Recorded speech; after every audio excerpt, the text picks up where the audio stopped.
Negro at What's the time. wrong with the blacks that they need leaders now? Well, anybody who deviates and goes away from logical behavior needs to be reminded and put back on the right path. Do you need a leader? Sure, in some senses, for sure. And why do you? Until I'm more why mature. as a grown man, how old are you? 34. Why, as a 34-year-old man, married, why do you need a leader now? Why can't you just be your own leader? Well, because why do you need you don't have all the anyone to answers. lead you? Yeah, because you don't have all the answers until you get but proper God guidance. has all the answers. Why don't you go to God? Well, that would make God my leader. Right. So we do need leaders. Why not just have God as your Y'all leader? stop playing with me now, Why Jesse. Playing these games now. Why do you need a physical leader? Why do you personally need a physical leader? Well, I don't need just any leaders. Let's make that clear. I don't follow anybody. You don't follow Farrakhan? Farrakhan. That's right, and you know it. Say it again. What's his name? What? What is his name? Say his name. Say his Louis name. Farrakhan? That's who I follow. Negro What's at the time. wrong with the blacks that they need leaders now? Well, anybody who deviates and goes away from logical behavior needs to be reminded and put back on the right path. Do you need a leader?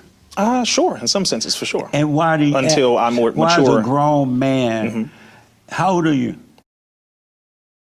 Why do you, as a grown man, need a Louis Farrakhan to lead you? Because a young lion only But knows you're that he's a 30 lion. years old. You ain't no young lion. You're right about that. You're an old tiger. I haven't been called that, but I'll take it.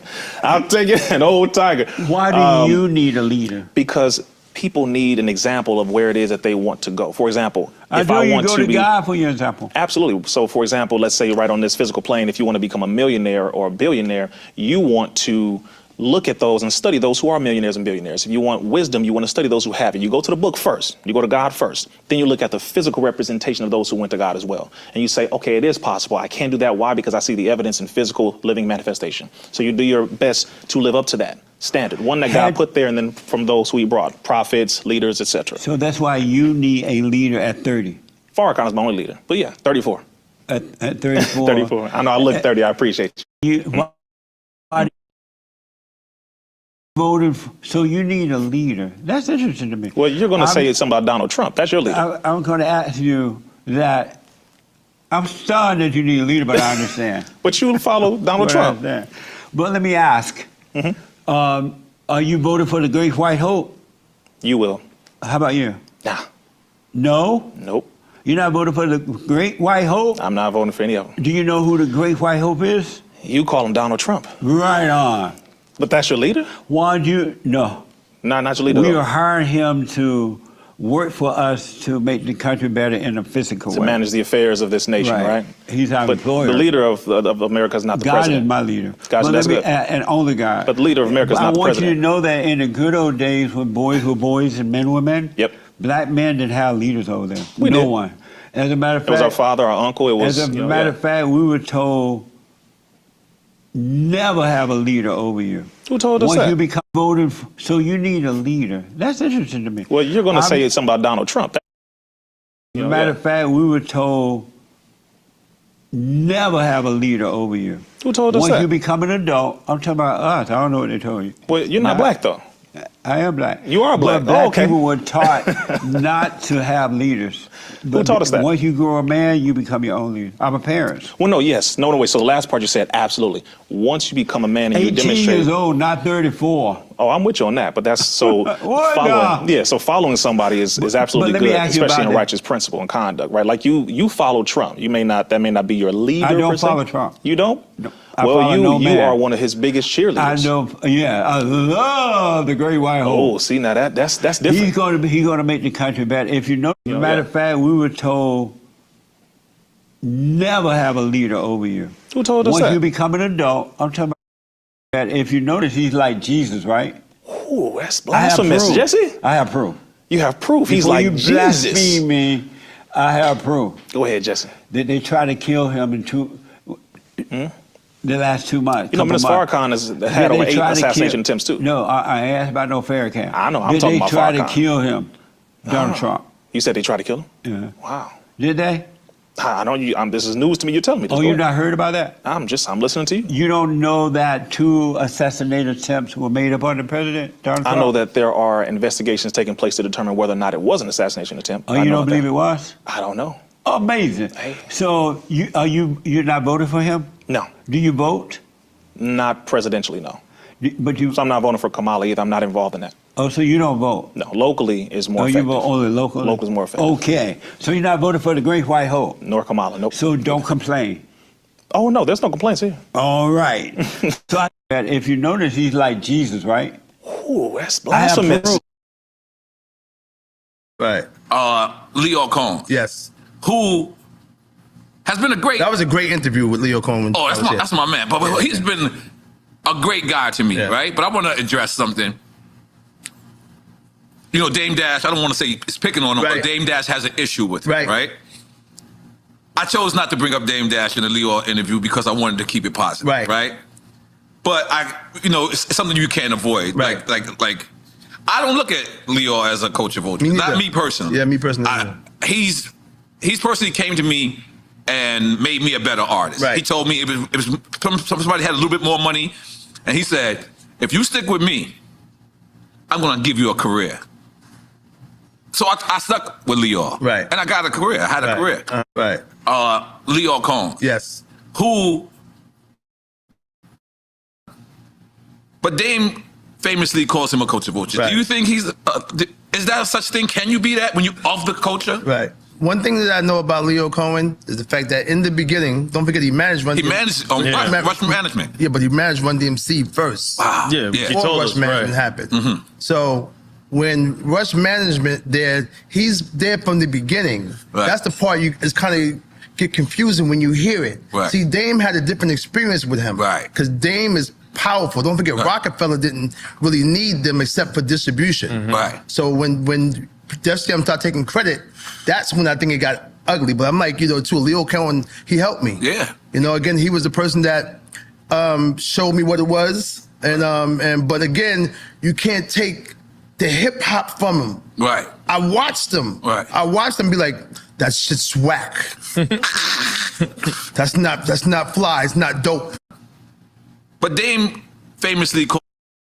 But again, you can't take the hip hop from him. Right. I watched him. Right. I watched him be like, that shit's whack. That's not fly. It's not dope. Not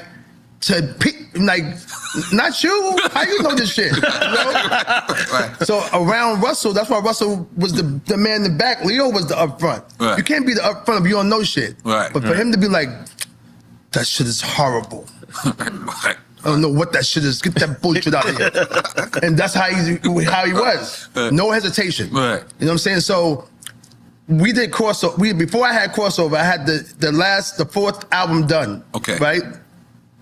Gold Digger did what it did. It was #1 the whole nine. So we had the song on the fourth album called "Don't Play Me, Play the Next Man." Trying to do a crossover part. The Gold Digger part 2. Right. Him and Russell. If you drop that record, your career is over. But again, you can't take the hip hop from. When I was in LA, when I got the Cypress Hills cassette tape, you hear B Real tell the story. Because again, when I got the tape, I brought the cassette. I said, Cube, I got some shit called Cypress Hills. I want you to listen to it. So I brought it to Cube. That's crazy. But another story though. But Roger Troutman had just came out. Woo. So I took his new album and I went through it. Wow. And then I heard whatever you want. I heard it. So I went home and sampled it. Wow. So then I went back to them and they said, that's the one. And then the night after that, we was in the studio, all of us, and I played the Headbanger beat. And that's when Reggie was like, Negroes, we started wilding out. And started doing the Onyx shit. That wasn't really our style with the behind the shit. Like shouting behind each other. That was nuts. But again, it felt like the record. I made the record for Cube. When I was in LA, when I got the Cypress Hills cassette tape, you hear B Real tell the story. Because again, when I got the tape, I brought the problem is that there's nobody black pushing buttons nowhere. Nowhere, in charge of nothing. Forget the Oscars. That's interesting because the president. Think about it. The president of the Academy is an African American woman. Yeah, all right. President of the Academy, the producer of the show, right? Chris But not, Rock, but not the actual studio heads. It's a lot. The conversation is who's pressing the buttons. Nobody black. Period. No president, no studio is black. No president, no TV show company is black. No nobody of any significance at all So even in the agency business even at Netflix is black. Nobody. Wow, that's pretty interesting. The black agent, Charles King, was the biggest black agent. He was the black agent. And he was the black agent, I mean, without dissing him, he knew that they'd reach around him when it came to his big black clients. And he was agents of record, but the boss made the deal. The problem, nobody black in charge of nothing at no agency. There's a woman who's Indian at CAA who has a black husband. That's the closest? She's very powerful. But it's really true. And I don't, I just see it's an infrastructure problem. It's a, if you're a black promoter, why you got Black Comedy Night? Why if you're a black comedian, you gotta go to Chocolate Sunday or More Better Monday or Terrible Tuesday or Wild Wednesday, and you know there's no agents or no producers or directors in the room.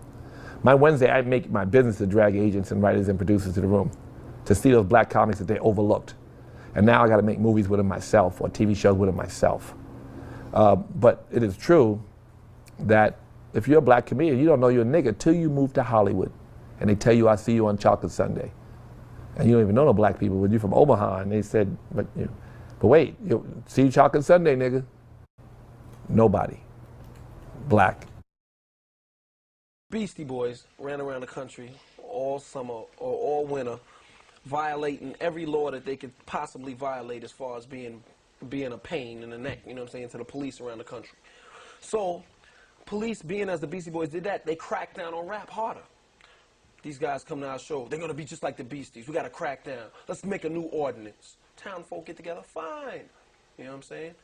I come to town, I sing my song, I Need Love. I pull out a couch, I lay on the couch. I need love. They arrest me. You know what I'm saying? They took you off the stage? No. When the show was over, they just took me down and let me go in like a half an hour. But it was just the point, you know what I'm saying?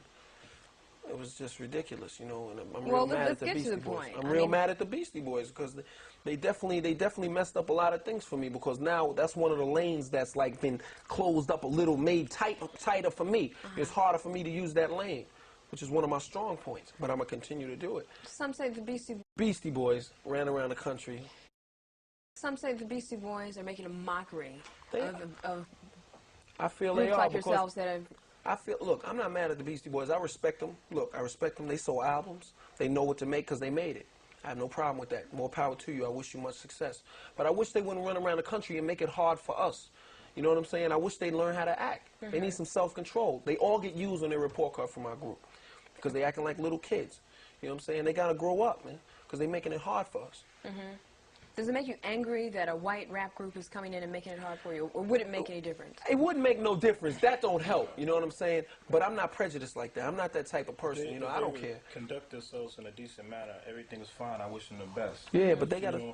They just making it worse. Yeah. It's already hard. It was already hard after Long Beach and after last year with the riots and all that. Now they gonna go around the country with a giant, you know what I'm saying, with the big thing and all that. And beer and throwing beer and girls naked on the stage. That's messing it up for us. Some say the Beastie Boys are making a mockery.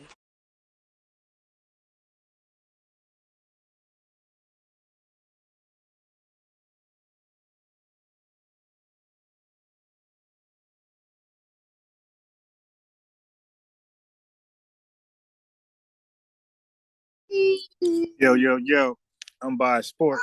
Yeah, it's a real debate.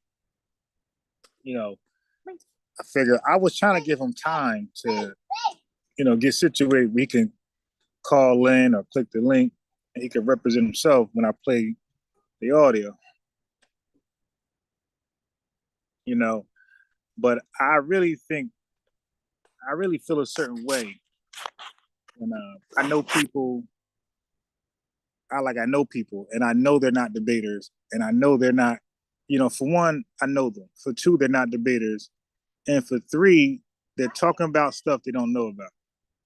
So it's three things, and then they challenge me with those three negative inquiries to a debate. I'm like, like I'd be really feeling disrespected. Like why would you challenge me? Like I'm like a top tier guy. Like like, I got like look at those clips I've been showing you guys. That stuff I found. Like I watched 2-3 hours of different stuff and went back. You dig and clipped it. That LL Cool J. Like who seen that? Who seen that he was calling the Beastie Boys out way back then? You dig? And I got other stuff. I got hella clips. But like people like me are different, man. Like we go back because it's just in us. Like we just want to know. You dig? Like that's why I keep saying I'm a true journalist in spirit.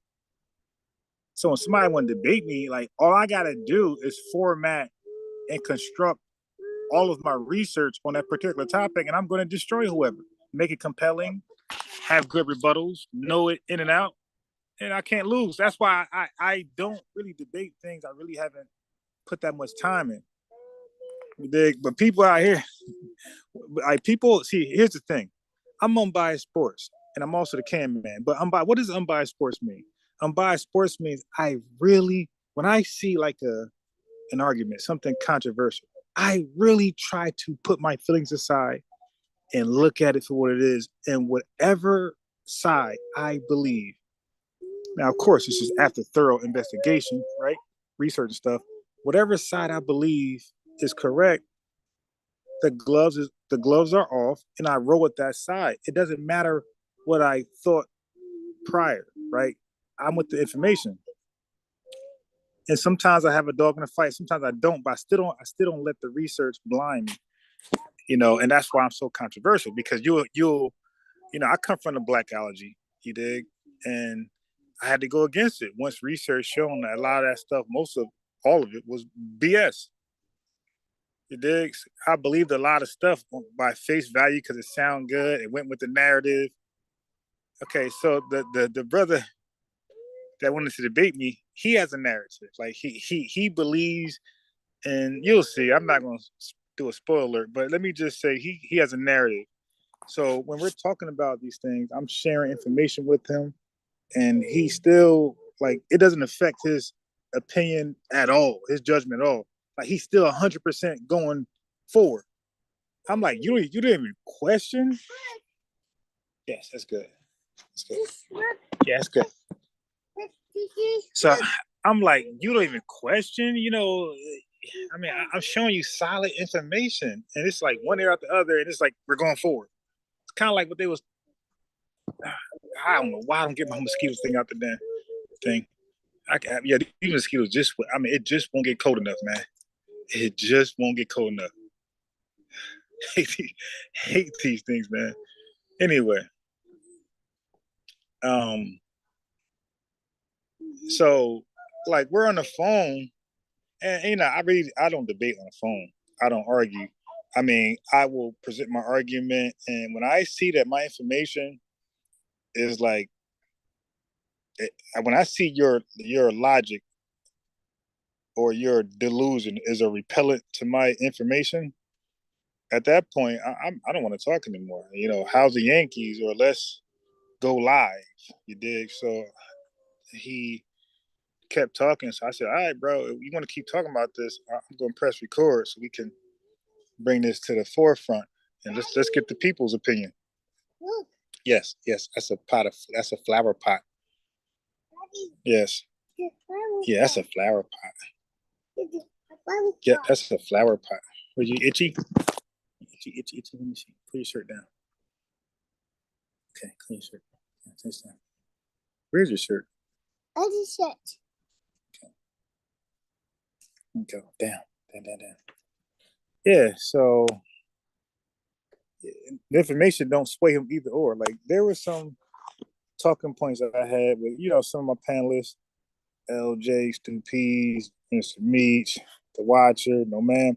I will be like, I would have, even IOCK, I would have a certain thought, and then they would share something that wasn't really aligned with my thought process, and I would look at it, and I would at least look at it before I keep going forward. But most of the time, they could tell you I pretty much was like, yeah, I think that's a better way well, I think that information, I think that is correct, and what I was saying was wrong.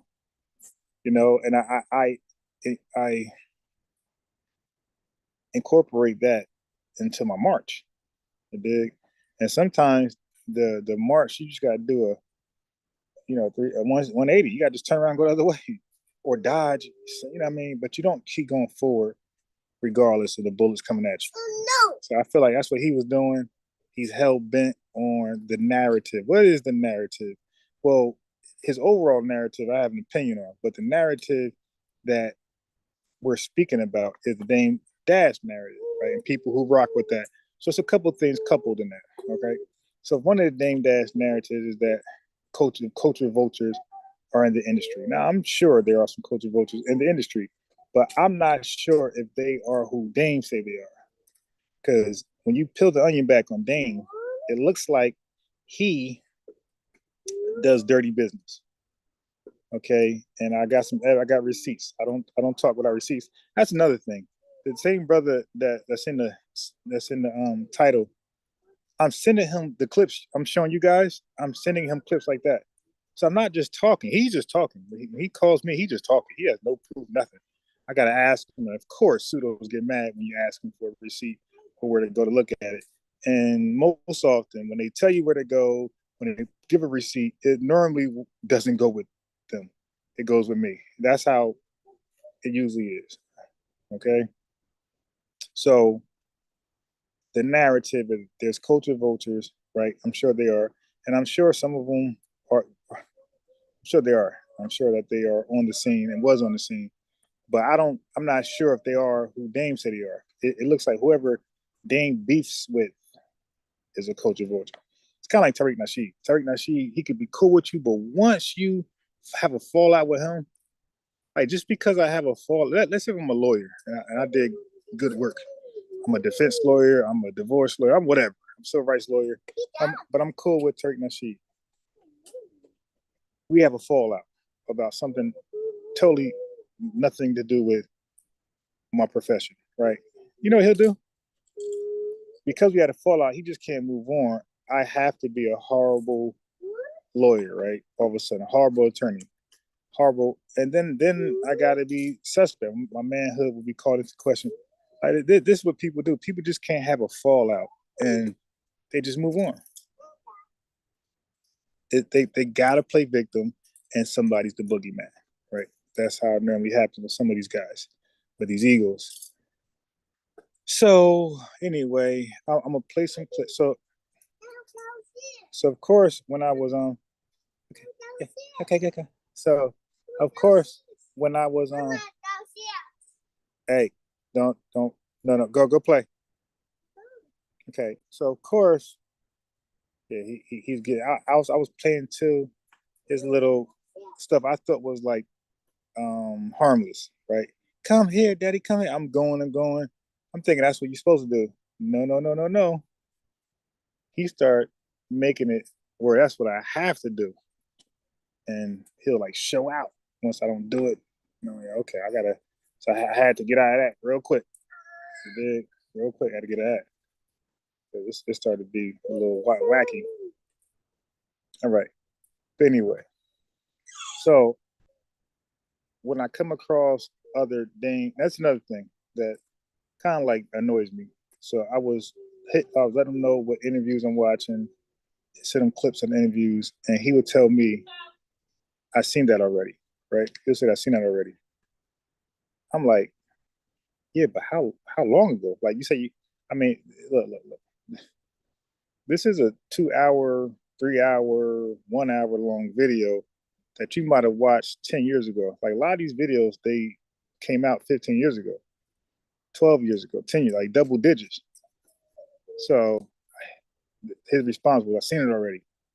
So I'm like, yeah, but I seen it yesterday. Like, do you think you can, so now comprehension is based off what you recall after you read it and your understanding of what you read, right? So if I read Mary Poppins' book, and if I can't recall the story, then the things that make the story, I really didn't get nothing out of the story that was supposed to that was supposed to for me to get. Yeah. Say yes. Hey, thank you. Okay, so that goes back to that.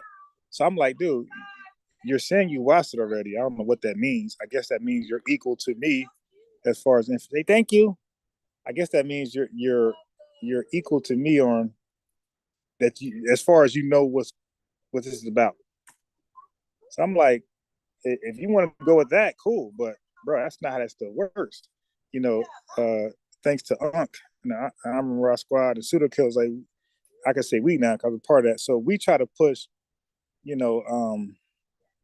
literacy. We try to push Sean, Rob Bourne. We try to push Brother Reggie proper methodology, right?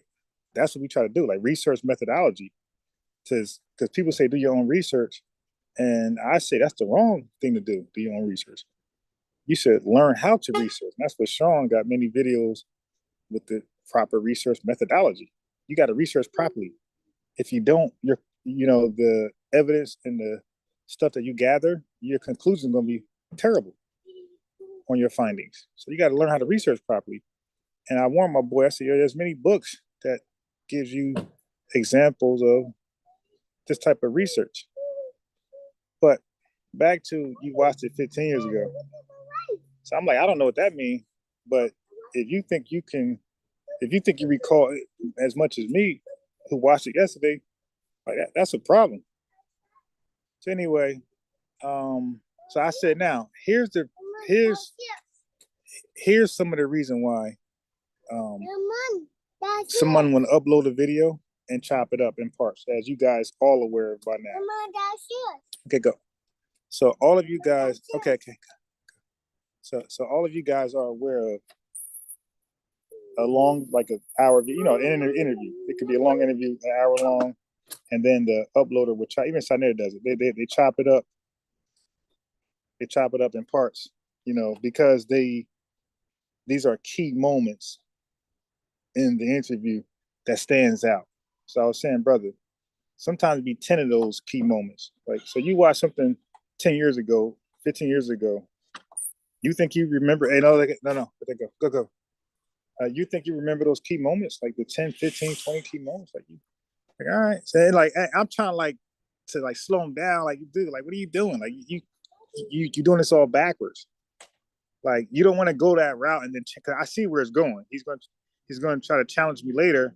I'm like, yo, the way you're going about it, bro, you're not going to be prepared. Like, I want a valiant effort. I want a sort of a challenge. I know he don't have a challenge in hell. He got no, like, this ain't what he does. The research, all the shit I'm doing. That's not what he does. So anyway, so I decided to say, all right, I'm watching Dame interviews, and he's saying, in my mind, my opinion, some outlandish, crazy stuff.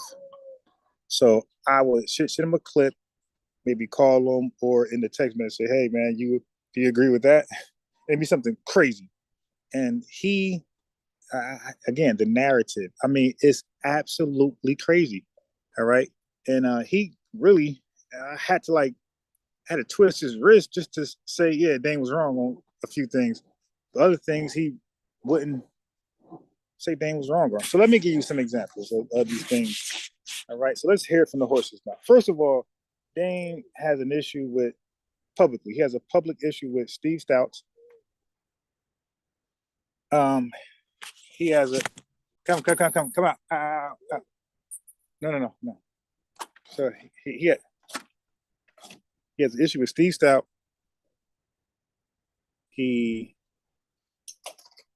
One second.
All right, so let me just roll some of the tape of what some things Dame said that was crazy.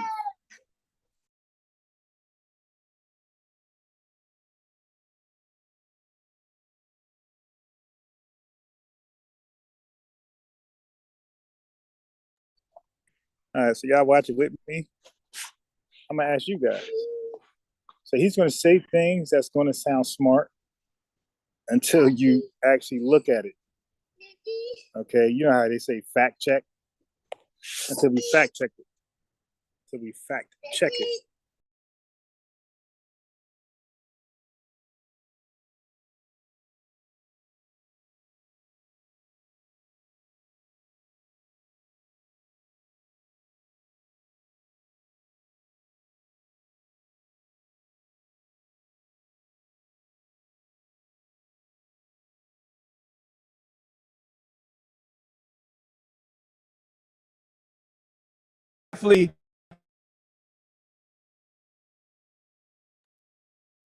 We talk about the bad boy story, but that's not my whole story. All right, so I'm gonna go here first. I don't know So if you I thought I was guys going to be a ever heard professional. the bad boy story. This is not gonna be long, but this is interesting to me. I want to know. So let me hear from Diddy's mouth. NFL football player. I didn't have no plan B, and then the last year of school I broke my leg, and so my dream was deferred. Okay. I got very depressed. I did not know what I was going to do. I was lost. I started just going to the clubs to dance my pain away. And so through that process of just dancing in a club and using music to survive, I was able to get picked up and get seen and got an opportunity with my talent as like a background dancer. So I want y'all to take note of that. So he worked his way into the culture, right? He didn't. He worked his way, like he was putting in work, and he worked his way into the culture. That's like the most respectful way to be in the culture, to be introduced to the culture, to be accepted in the culture. It's to work your way in it. So that was interesting. So they would see me dancing in the Well, not club and they were like, interesting. This is the receipts that he couldn't be a culture vulture. Like he is the culture. The culture is in him. He's of the culture. come on, you want to be in this video? So then I would go to the video shoot and I would see the executives. What? And I would see how the artists treated the executives. And I was like, I don't know. Definitely, we talk about the bad boy story, but that's not my whole story. I have to give y'all the whole story. So I thought I was going to be a professional NFL football player.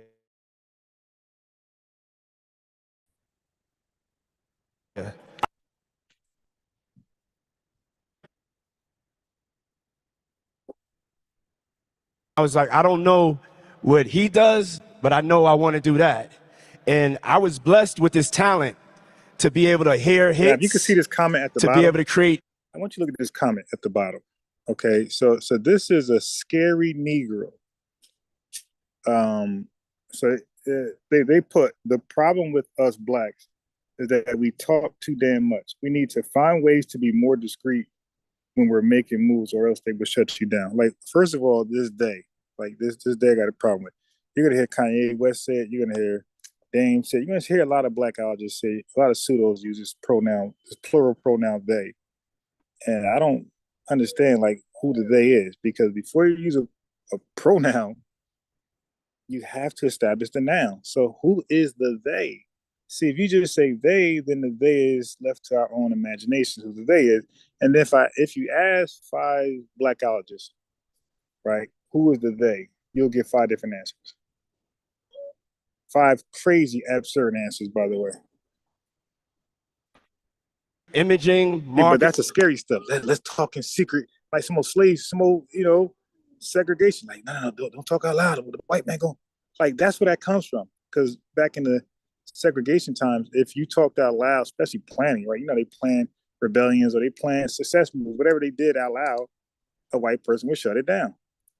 What? Say it again. So this is where that comes from. Don't say it out loud because they'll shut you down. Like, are you serious? Like, this the 30s? I don't know where it came from. It's a God-given talent. but I knew what to put on Jodeci, what to put on Mary, and you know, it was something that was a blessing. It was something that was a talent to be able to do that. And so I started from the bottom. And so I was doing everything from the background dances to the styling so by the time I got to Bad Boy to A&Ring, by the time I got to Bad Boy and got my chance, and I only got my chance through a negative situation. So anybody out there going through a negative situation, you have to know, stay steady in the storm. I was like, I don't know what Andre Harrell fired me. And so that adversity kind of pushed me into my Bad Boy purpose. I was scared. I remember I was fired. I was outside of Andre's house, stalking him, crying, hoping that he would come and I could talk him into giving me my job back. And I was supposed to watch a small clip of why the dude Andre fired him, because someone asked him, and I didn't get around to clicking it. I got distracted by clicking other stuff. And Andre Morrell, I'll look it up. But as Andre said, he didn't fire me to hurt me. He fired me to make me rich. Right, and so let me see if I can find that.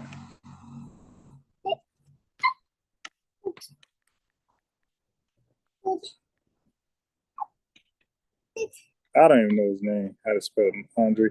I thought it was this.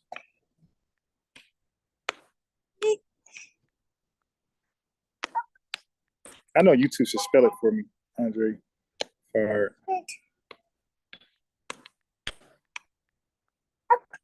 Hope you two find it. Okay, here we go. I got it. I found it. The National Cancer Institute invests 4% of its overall budget for pediatric cancer. Those of us in the field believe that more investment is needed.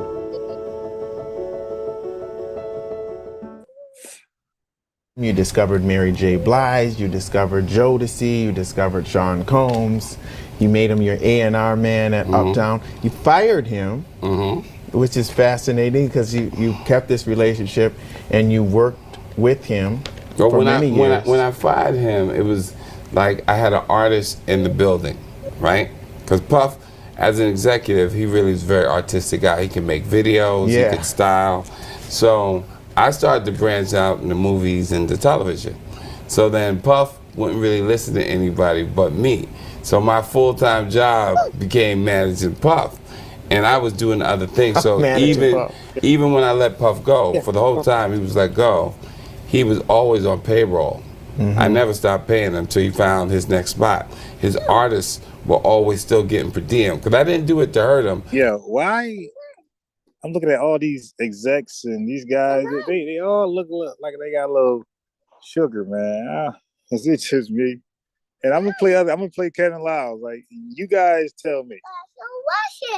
But I knew it was time for him to grow, and the only way he could grow was if he was going to have the same kind of corporate conversations that I was subjected to. And then he would understand what he could and could not do. And the final straw for me was when MCA wanted me to not put out the Biggie Smalls album because they didn't like the subject matter, and they wanted me to tell him he's got to change his tone. And it wasn't up to me, I felt, to tell a generation what they could and could not do artistically.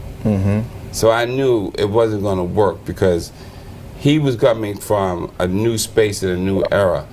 The Dr. Dre Chronic album that came out, and that was a major influence over music.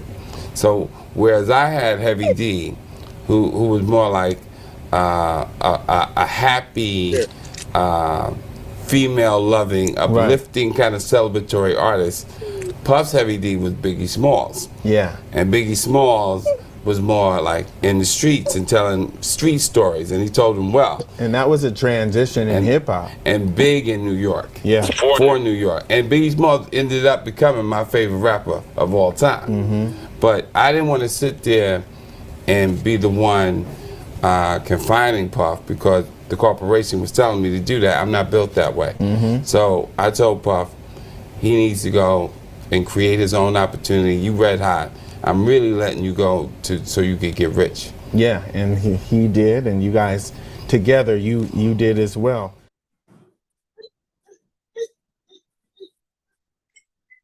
Yeah. Okay. So that was interesting. I got something else. Let me go to my history. You know, I want to do the Kevin Lyles. So you guys hear about the 360 deal that's offered to not just athletes. I'm sorry, not just rappers or people in the music industry. The 360 deal is actually offered throughout the entertainment field and sports. So just not the rappers. But let me let them guys tell it themselves. Okay, here we go. Now tell me if Kevin Lyles don't look like a little sugary, like a sugar. He was living in Baltimore. Yo, what up? This is Kevin Lyles, and you're watching Soul Culture Kevin TV. Lyles was working with Def Jam, with Leo Cohen and Russell Simmons and whoever else was involved. Who is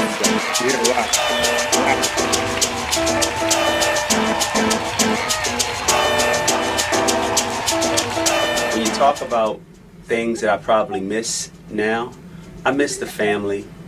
You know, say 200 people all working for the same thing, or whatever it was, bigger risk and bigger challenges in order to have. I've been getting flagged a lot. Let me get right to it.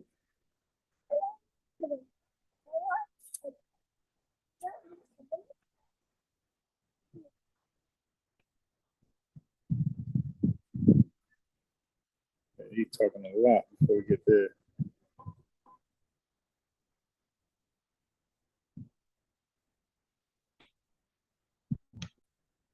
Holistic managers of an artist, because really we're not trying to be a record label, when you're trying to be a manager, and vice versa. The artists have to be receptive to somebody working in their life 360. You should want a board of directors. Every big company, even a company doing $1 million, say a company doing $500,000 in revenue or $30-40 million in revenue, they have a board of directors. They have an executive team. They have somebody that sits and they talk about. I'm gonna play this 360 deal. Play it again. Someone's gonna break it down even better. And then I'm gonna play the Dame stuff, and then play the debate. And you guys let me know. I think I'm gonna pause the debate just to give context or get you guys feedback. You know, but so just this, I'm gonna play the 360 deal from his perspective and another person, and then the Dame. You know, I'm gonna, let Dame say crazy stuff in his own mouth, and then the debate. Strategy. So why wouldn't you want that as an artist?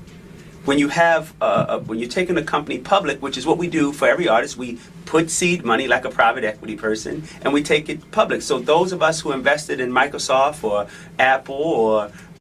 Did he look straight 100%? Or did he look like, he might have an alternative lifestyle? Let's McDonald's, when you put your initial money in, you keep your stock. So why shouldn't we share in stock if we're helping building a brand? Oh, if you don't look at yourself as a brand, if you're just putting out records, that's something different. I don't want a 360 on you anyway.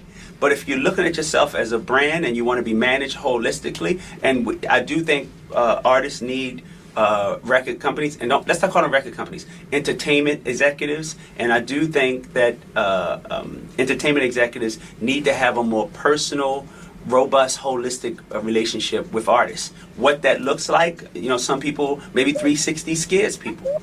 But if you sit and think about it, who was there when nobody else believed? Who gave the money when nobody else believed? Who put the time in? So why shouldn't they share? Now, if the entertainment company's not doing that, then they shouldn't share. I don't like passive participation in an artist's career. Nothing can be passive. It has to be active participation. Trey or somebody went out. So that was it on that. The Trey song, when he talked about the Trey song thing, I got a little cringy. Now that part started making me look. I went out first, watched him. I gave the benefit out. He's probably 100% straight. But when he started talking about Trey songs, and that's when it really so okay, the brother might be into alternative lifestyle. That's his prerogative if it's true. All right, but here we go. 360 deal another way. 360 deals, I mean, the concept of 360 is it's circular, it's encompassing. The evolution of the 360 deal came about within the past 5 years, I would say. And it came about as a direct result of the fact that record companies were losing money. They've been losing money for the last 5 to 10 years. Single, sometimes double-digit declines in sales and revenue every single year.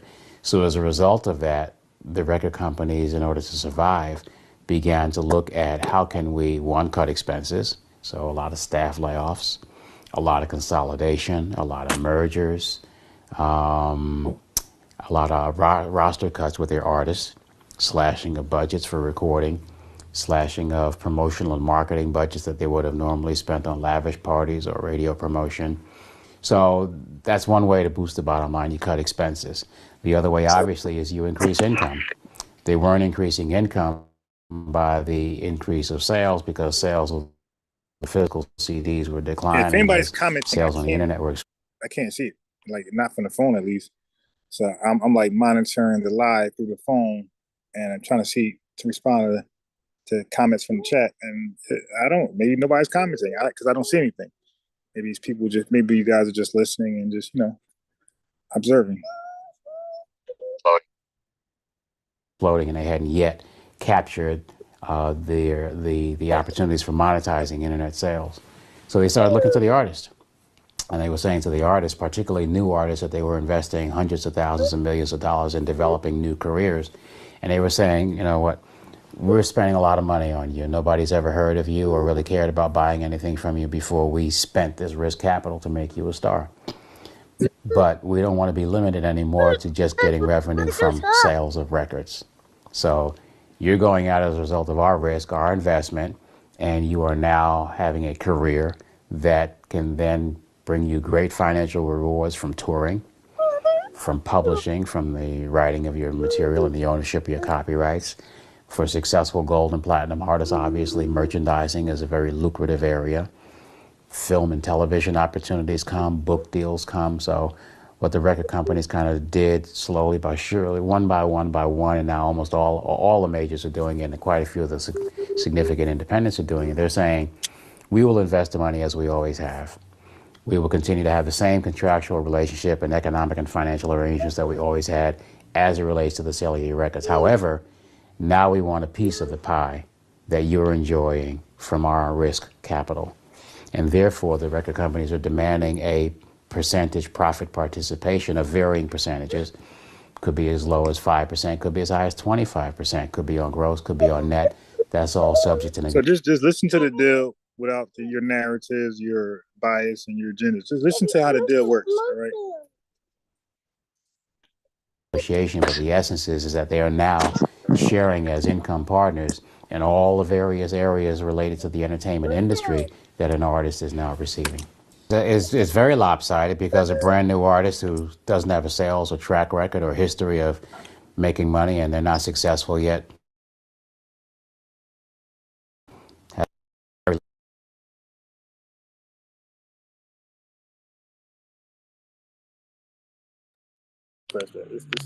This shit is press one button, everything's okay out of it. Wait, so here's little of any leverage. The only leverage you really have coming in the door is if other companies are interested simultaneously in hiring and signing you, then you can do a bidding war and you can go then one company against the other for the best terms that you can squeeze out of them. If that's not the case, and that's only the case in a small fraction of the time, the new artist has very little leverage. And for an attorney who represents the creative talent side of the equation, it hurts, it sucks. It's just like, because when you look at the numbers, what's really happening is the artist is getting squeezed and squeezed and squeezed. And at the end of the day, yeah, the record company is investing risk capital. They've always been doing that. And only now they're looking to share in other areas because they're losing money. But traditionally, the artist has been in the studio. They're the ones that have to go out and they have to work. They have to promote the record. They have to, stay up late, get up early, get on a bus, sleep in hotel rooms all around the world, eat bad food. So they're the ones that actually have to physically work the record be out on tour, do all the kinds of interviews and promotional activities, all of which are really unpaid most of the time, to bring value to that record and to that song. And now you have a record company saying, pay me 25 or even 20% of your net profits from touring. You have a manager who's saying, I want 15 to 20% of your gross. You have a booking agency who's taking 10% of your gross from the booking.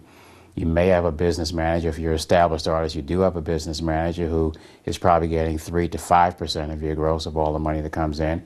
Your attorney also is on a percentage basis quite often, but not all the time. But when we are, sometimes it's the same as a business manager, 5% cut. So by the time you finish on a typical date, a live engagement, an artist may be paying out as much as 70% of the earnings that they're making from that gig, which. So I hope y'all listened to the breakdown before y'all heard what the artist is paying out, what he actually takes in, she takes in. Okay, it's a lot less than what they pretended what they pretended to be. All this, especially like new artists, like, you know, I ain't gonna sit on names, but they be having all this jewelry and Lambos and so now, like, but DJ Academic's been told y'all, like, a lot of these artists are actually broke.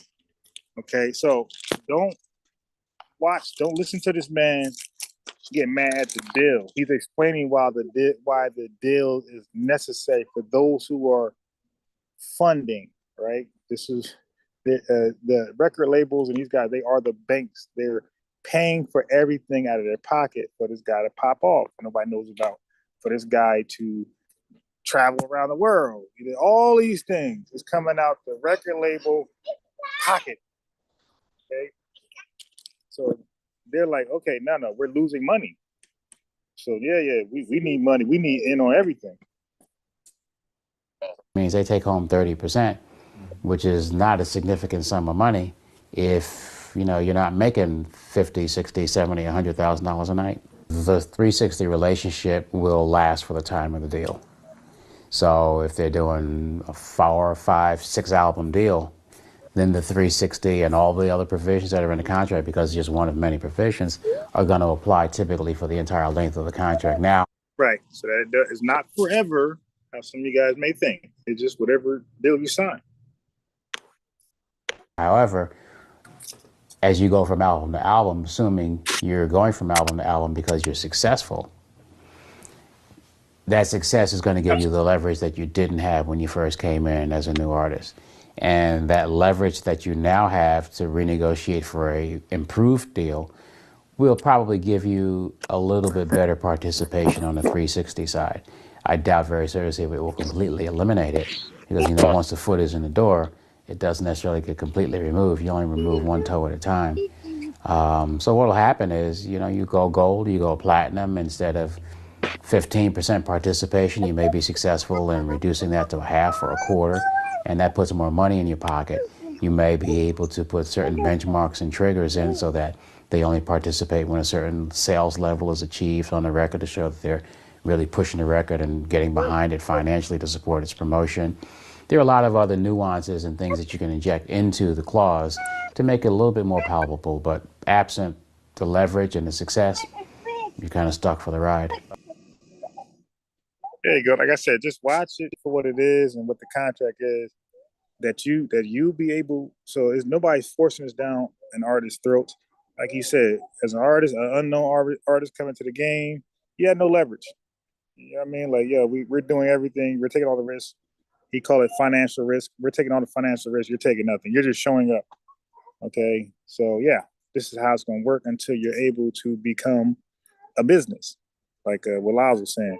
Now you're a business brand, your name ring bells. Okay. Now we can, you know, work something out.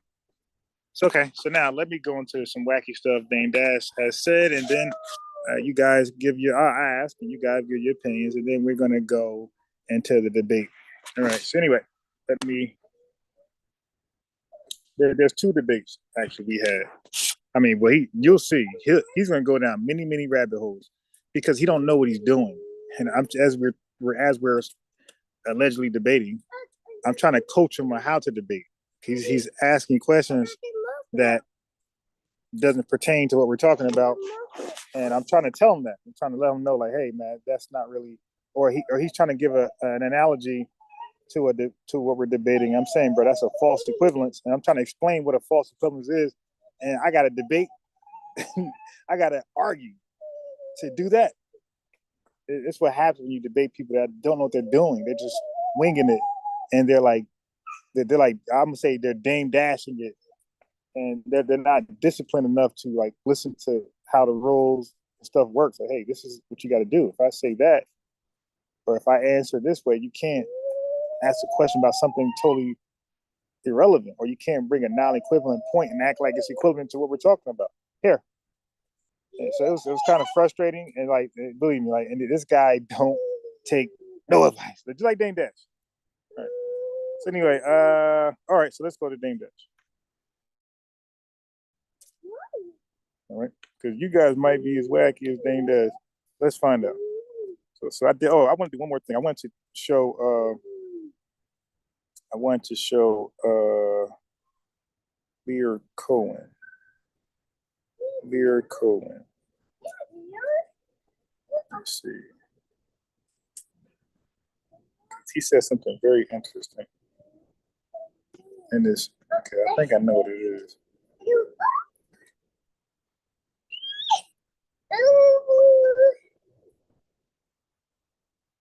I ain't watched the Maya thing yet. I wanted to watch the Maya thing. The Method Man thing I ain't see yet.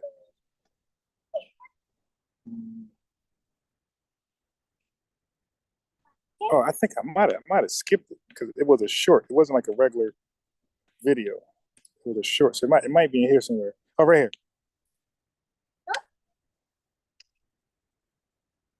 At what point did you feel Herb was ready to run a label, in contrast to just being A&R? Till the motherfucker took it from me.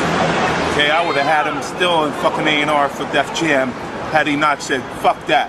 I'm making you too much money. And Irv took. Every great person took what they had. I didn't give him shit. He grabbed it, snatched it, and did it on his own. Because I would have had him still A&R for us, had he not had the nuts to go out on his own and bring it. Because, you know, a lot of these A&R people are comfortable as a motherfucker. You know what I'm saying? I know what you mean. They prefer being, revered A&R people that don't do dick. Irv, brought it and then moved on. I'm happy to have a piece. At what point did you feel Herb was ready to run a label? So this happens all the time in business. Now, is he out there calling Irv Gotti a culture vulture? He a bad businessman. He a snake. He went behind his back. Yo, this is the music industry, man. This ain't the same like other industries. The music industry, that's how it is. It's like the stock market. It's like trading stocks. You grab a stock, you let it go. You trade it for a better one, and then this one, you let that one go. You let that. You don't keep nothing. It's a dog eat dog world in the music industry. They all tell you that. So Lear Cohen was saying, yeah, I would have kept this guy as an A&R forever. I knew his potential. I knew he was better than. At some point, I knew he knew enough, and where his value grew to a certain point where he was bigger than an A&R. But that's his job to find out that's his value. But you see, Andre Harrell had a different approach. He told Puffy, same thing. Like, yeah, you bigger than what you're doing right now. I'm a fire. You see, but you see how it happens. Now Puffy could have took that firing and said, hey man, yeah, and then got big. Nah, he realized, so people don't just tell you, let me pull you aside, bro. You're the man. Look, you're bigger than this. That's not how that's not how this industry works. Puffy got fired because he said, look, I'm firing to make you rich. Now, is that saying a lot? No. Is that game? No. Puffy had to figure out what that meant by working hard, staying consistent and disciplined and building great relationships. And then he became a mogul. Lear, Irv Gotti, he ain't giving no game either. Irv Gotti realized, hey man, I'm touching hands, I'm shaking hands. I think I'm Lear myself in the making, and he bounced. Dame ain't want his crew to do that. Dame wanted his crew to you see how, but none of them like held them down. They went. Dame is the only you could say vulture. He's the only one trying to keep people in place. So you got, and then look, I'm gonna let these guys say it for themselves. So it's like these guys, Steve Styles, the Jay-Z's, they wanted to move. And look, when they move, it's gonna be bigger than Dame, and Dame's seen that. He's seen like he just like Dame one of those guys. Dame was one of those guys, like a brother polite, who sounds good, right, on the surface. But when you get around him and you're actually doing the things that he claims he's doing, you can see him for what he is. Oh, all right, this guy ain't going nowhere. Like, cause okay, you're claiming you're this, and I'm actually that. And I'm hanging and I'm with you, but I'm going here next year. Where are you going? Nowhere. But how's that possible if what you're saying is true? If you're saying what you are, if you're truly that, then you should be going over here too. But you're not. So that's enough for people in the know to say, yeah, this guy's a fraud. He ain't going nowhere. He's gonna be stuck right where he at, still lying, saying he got all these fancy things coming. Okay, so that was Dame. Like people started to see that. Dame, when Jay-Z rose a certain level, Steve Styles got a certain level, they started to see him like, oh, this guy just talking, just like polite. He just talking. He just sounds great, but he really ain't going nowhere. All right, so let me get out of this. Let me get out of his way. Let him get out of my way, so I could reach, these heights. And that's what happened with those guys. So Gotti, Irv Gotti, Puffy, Jay-Z, Steve Styles, they did the same thing. They got away from Andre Harrell. They got away from Lyric Cohen. They got away from Dame Dash, and they became mega in this business. And the only person salty is Dame because he's the one that never did this thing. See, Harrell wasn't mad because he had, like he said, he went to the movie industry. Lyric Cohen wasn't mad because he's still doing what he do. He's still great at what he does. He's like, all right, you left, okay, I'll make another. Dame is the only one who couldn't make another hold. That's why he's salty. But let's see it for yourself. So I played that one. It was another short recently that I came across today. Let me see if I can find it. Yeah, some of these links I didn't even click. Like this one right here. This boss attack. Great Giants. I never clicked that. Okay. So there's another short. Let me just make sure I ain't missing anything. There's another short. It should be up here somewhere. I just watched it today. I want to play doing this live. Damn, man. All right. Hey, look, let me play this offset. I'll play later. Let me get to what I said when we get to. See, because I start the ADD kick in, and I don't never get finished. All right, let's go, Dane. Let's go to the guy who started all this.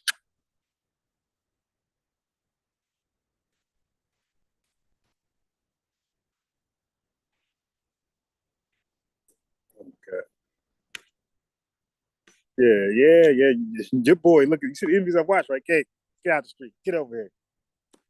Yeah, your boy be putting in work. So I don't just listen to one guy and then he must be right because he's Dane. So I played this before. I played one more time. Look how Dane started off. Look at his origins. What was your first entrepreneurial job? I mean, again, I don't advocate it, and but it is what it is. But it was crack.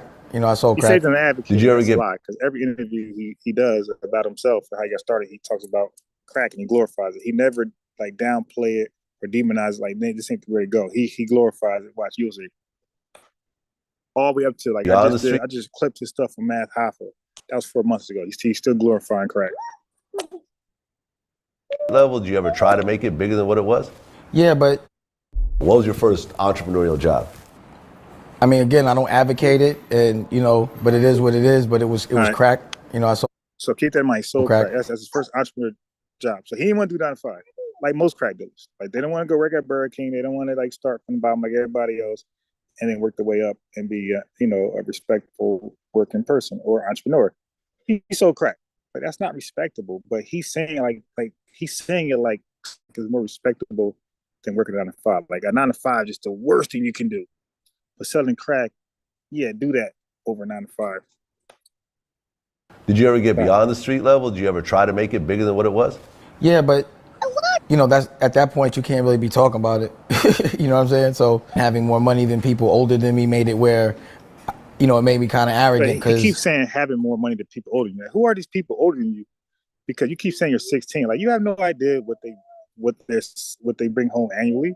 Like, see, but so if this is true, what he's saying, then he's looking at like what they got on, what car they driving, and he's basing that on what car he's driving, what he got on. I must make more than. No, how about this guy? Priorities in check. He got a bank account, decent amount of savings, checking account decent, got a decent car because he got a mortgage. You dig? And he has a 401, you know, all this stuff he got going on. He cool. Like he don't need the Mercedes Benz. Like you're caught up in that. Like he got a Volvo, like not too old, not too brand new. You know, it ain't no, you know, supercar, but he good. He got a house. All right. So just so his background, he's a crack dealer. So let's fast forward to some crazy stuff.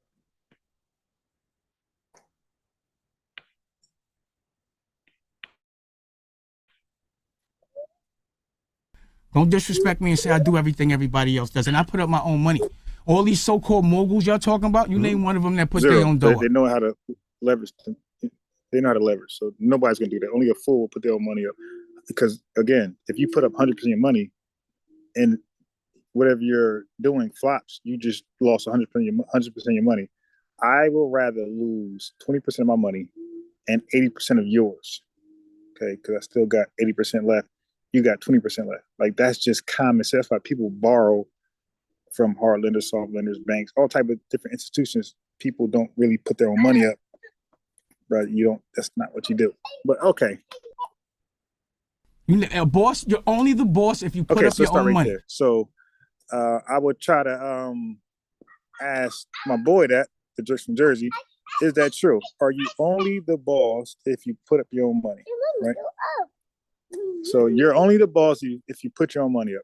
Who in the chat believes that, okay, to be true? Okay, because I'm sure all bosses put up their own money. So he has to have a percentage in mind, right? How are you a boss with no money up? But you could also like this called like sweat equity or labor. So if I was in an LLC with let's say ILCK, I put no money up, but let's say he has a demolition business. I put no money up for none of the equipment, none of the vehicles, nothing. Okay, but I'm out there doing the labor. I'm out there actually driving the vehicles to demolish the building and clean it up. I'm doing all that stuff. Like everybody just, you know, in Venezuela on the beach somewhere, but I'm actually doing all the physical labor. Yes, I can negotiate myself into ownership without putting money in, just because I put all the labor in. Okay. If you don't put up your own money, I don't care how much somebody gives you, you're nothing but a supervisor. It's not yours. Okay, so who don't put up their own money? That's what I'm trying to say. Almost every boss, I'm saying boss, almost every business owner that started a business, they put up their own money. So he's not even clear on that. It's like, dude, how much they all put their own money up, so they're all bosses. So you have a percentage in mind. Just say it. Just say the percentage that they got to put up where they're the boss. And that's still wrong, but let's at least hit a percentage because you're contradicting yourself. They all put their own money up. So when you finance a car, you got to put your own money up. When you lease a car, you got to put your own money up. When you buy a phone, like you finance a phone from the iPhone, you got to put your own money up. So, or when don't people put their own money up? We all do. So how much money can you get paid to not? There's no money in this world for someone to pay me so they could call me, so I could call them a boss. All right, okay. That's why you $10 million in debt. All right. Okay, so let me go. Okay. You all right from there? All right, so now let me go towards the.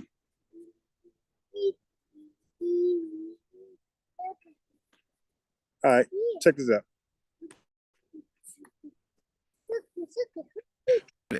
So the trick is to figure out what you love to do and make that your profession. But we're trained to do things we don't like. It starts with school. You know, you're trained to sit behind a desk for 8 hours a day while the sun is up in dim light with walls that look like jail and hospital walls. And you're supposed to get used to that and then pay to do it again when you get out of school to get back in college, then pay it off by sitting behind a desk and doing exactly what they trained you to do. So the trick is to figure out what you love to do and make that your profession. But we're trained to do things we don't like. It starts with school. All right. Who agrees with that? Okay, let's go. And no one that's teaching you business is a millionaire.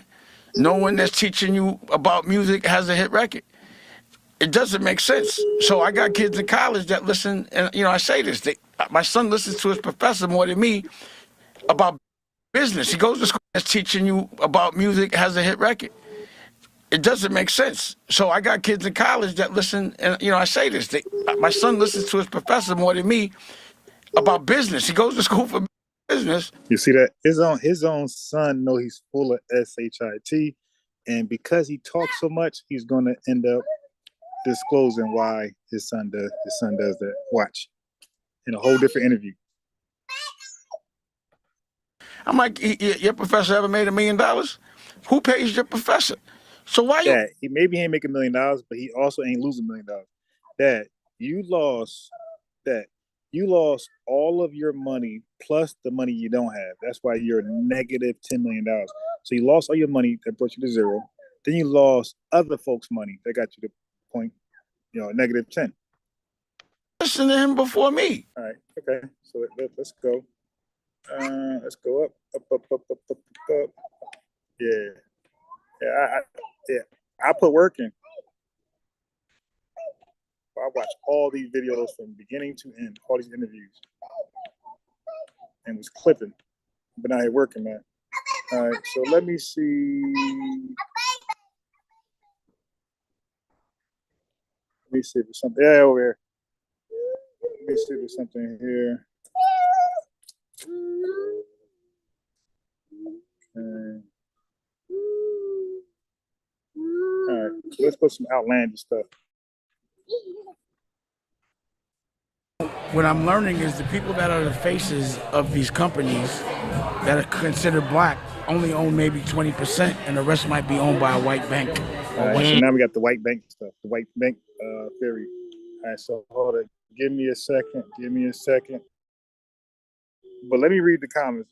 Did anybody comment so far? Do you agree with the stuff he's saying, or from your experience?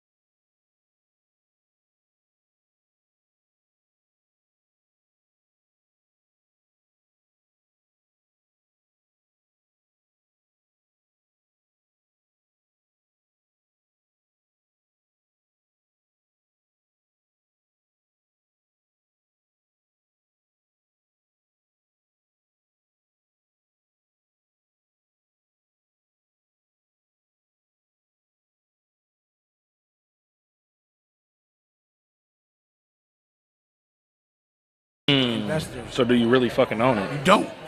It's called black face. So my challenge is to go find some black money. I heard you say that before. Let's explain that blackface situation real quick. I just did. That's huge. No. If you don't own it, but you're the face of it. So if you say I'm the face of something, but only own 20%, and a bank and investors own the rest, you don't own it. You don't own the majority of it. So then it becomes black-faced. So when I look at television, But what if a black person is the investor? That's what I said. Then it's black. You know what it For is. sure. But if it's not, it's not. I know what it is, but I'm talking for them. Got it. So that's my challenge. What I'm saying is, if I'm gonna go raise some money, I would prefer it to be black money if they're gonna own the lion's share of the equity of what I'm buying. Talk. What I'm learning is the people that are the faces of these companies that are considered black only own maybe 20%, and the rest might be owned by a white bank or white investors. So do you really fucking own it? You don't. It's called black face. So my challenge is to go find some black money. I heard you say that before. Let's explain that blackface situation real quick. I just did. That's huge. No. If you don't own it, but you're the face of it. So if you say I'm the face of something, but only own 20%, and a bank and investors own the rest, you don't own it. You don't own the majority of it. So then it becomes black-based. So when I look at television, But what if a black person is the investor? That's what I said. Then it's black. You know what it For is. sure. But if it's not. It's not. I know what it is, but I'm trying. I'm talking for them. Got it. So that's my challenge. What I'm saying is, if I'm gonna go raise some money, I would prefer it to be black money if they're gonna own the lion's share of the equity of what I'm buying. What I'm learning is the people that are the faces. Let's go in the car.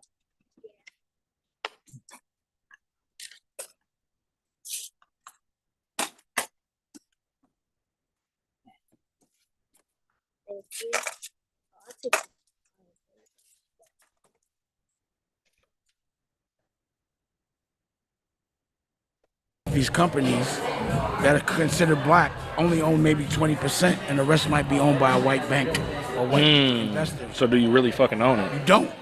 It's called black-faced. So my challenge is to go find some black money. I heard you say that before. Let's explain that blackface situation real quick. I just did. That's huge. No. If you don't own it, but you're the face of it. So if you say I'm the face of something, but only own 20%, and a bank and investors own the rest, you don't own it. You don't own the majority of it. Okay, so now this is how this same garbage he said just now. I asked my friend this, right? And I wanted to know what he thought, right?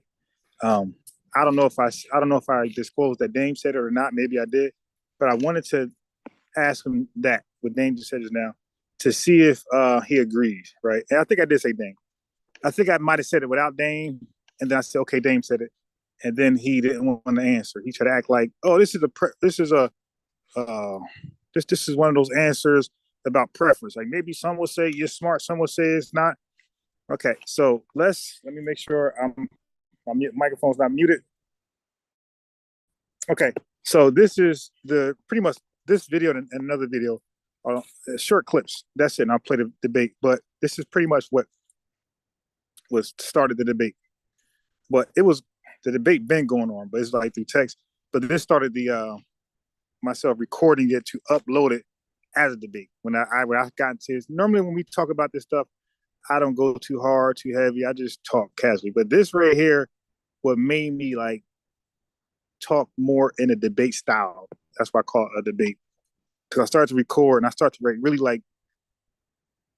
There's some times my boy contradicts himself, and I don't say anything. That's what I mean by debate style. Like he'll misquote Dame or something else, and I won't say no big deal.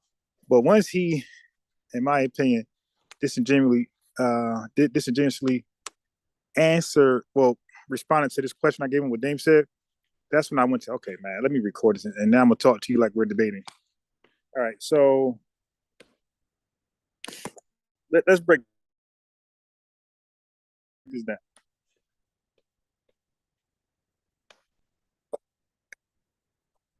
It's the people that are the faces of these companies that are considered black. What I'm learning is he said what I'm learning. That are the faces Where you learning of these from? companies. He's not learning this stuff. This is what he's coming up with to justify why he's not successful in the music industry, and others he hung out with they surpassed him big time. So this is his way of rationalizing, justifying it by saying, oh yeah, I don't have anything, but at least I didn't do this and you guys did it. That's why you're successful. But in your success, you're really losing. Like that's what when he's doing one of those things. That are considered black only own maybe 20%, and the rest might be owned by a white bank. The black and white stuff. So he's trying to introduce some racial element in it for you blackologists. So now let's break this down. So when I asked my boy something similar to this, right, he started to be a little shaky, kind of saying the same thing, and then sort of, but you'll see when I play the record. But anyway, I asked my boy this, and this is what I would have asked Dame. So I got on the interviewers in the comment section. They responded. I feel a little bad, so I like modified my comments, and because they were getting flack from everybody, and I didn't want to add to the flak. So I told the guys, I said, all right, maybe I went a little too hard in the comment section. So I edited my comments, made them like, I stopped addressing them and I just made them direct. They directly just addressed Dame by himself and not the interviewers. But I was mad that they didn't push back. Like, for example, Dame just said, because this is really bad financial advice. Dame just said, if you put 20% down and the bank puts the other 80% down, the bank owns the whatever it is you don't. So one more time.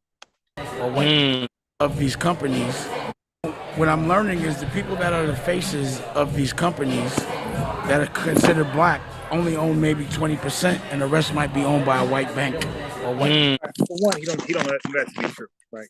He just talking right now. You got to source up, my boy. Source up yourself. He just talking. He don't know. But let's go with this. Investors. So do you really fucking own it? You don't. You heard that? So you don't own it because you put 20% down.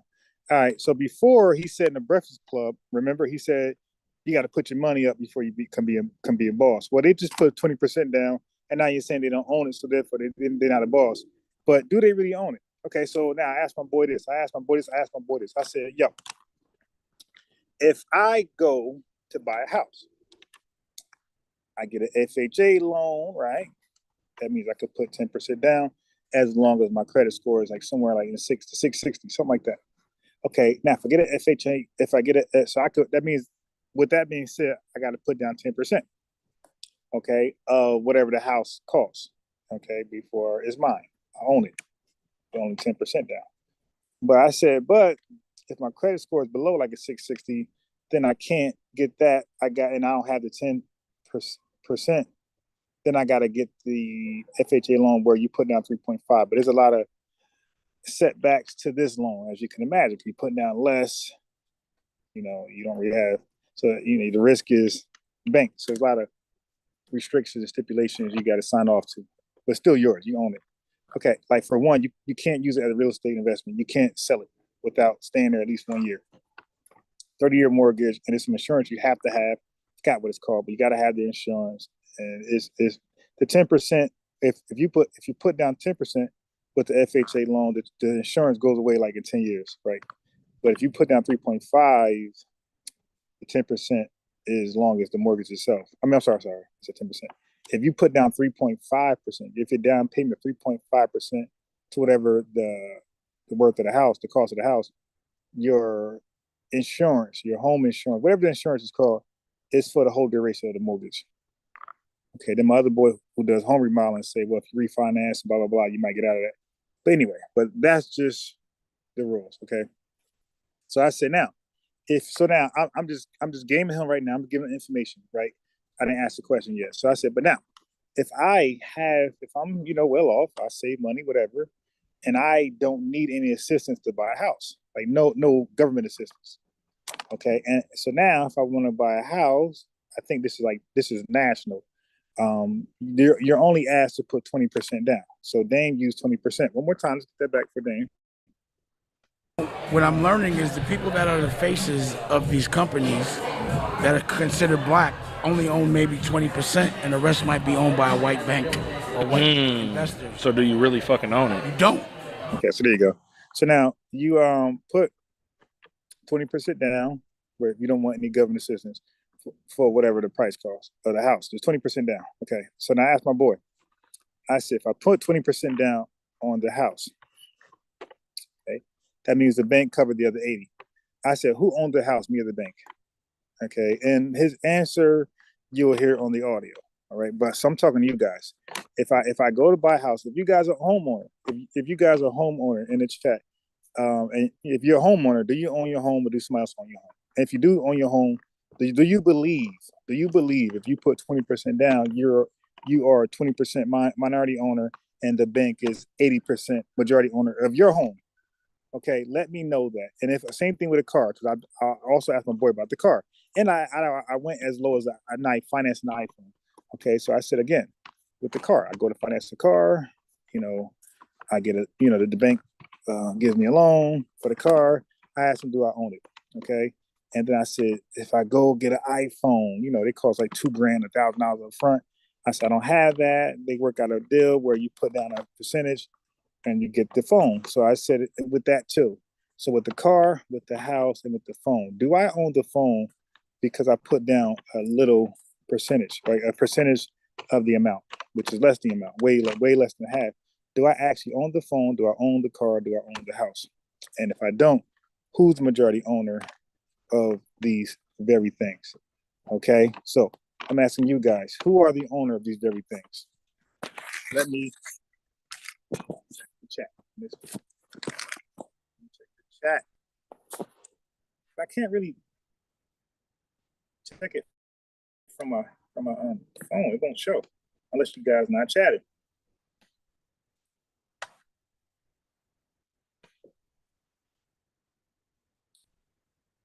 Okay, so you are typing. All right.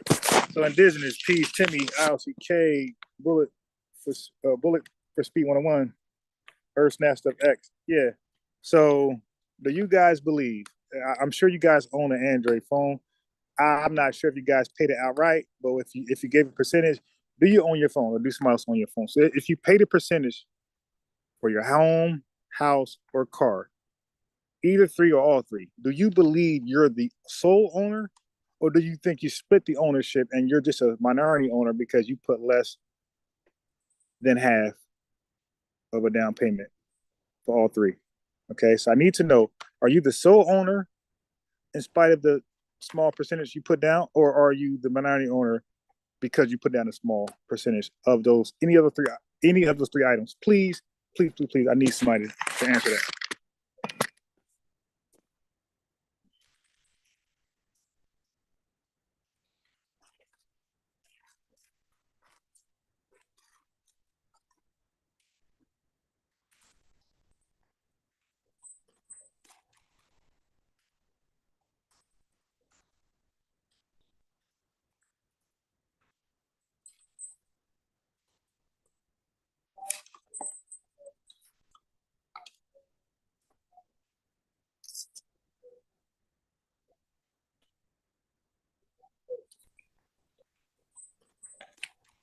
I need y'all to let me know. I'm eating, so I need like a little break.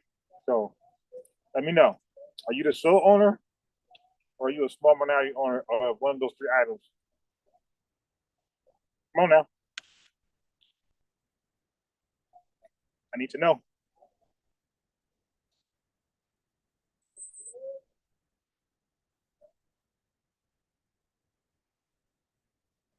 Okay. So let me play the debate.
So Timmy Turner says, I ain't the owner until I own it outright. Oh yeah, but Timmy Turner, is that your personal definition, or is that the definition of the contract? So when you sign the contract, so I don't want, see, it's just, okay, let me be more specific then. Timmy, are you the legal owner? Okay, so let's go with that, because you guys got your own personal definitions, which is okay. But it's my fault. let me corner you guys. Let me still make my own argument. Okay, so when you finance a phone, car, or home, in the contract, are you the legal sole owner of the phone, of the car, of the home? Yes or no?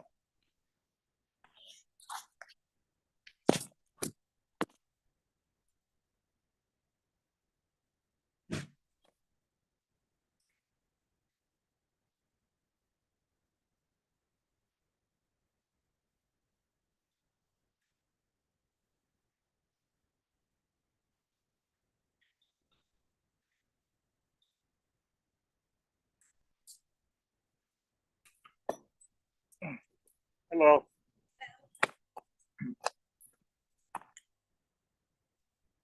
Okay, so I'm about to play debate. Trying to find the right iPad. And of course, it'll be the last one. If people.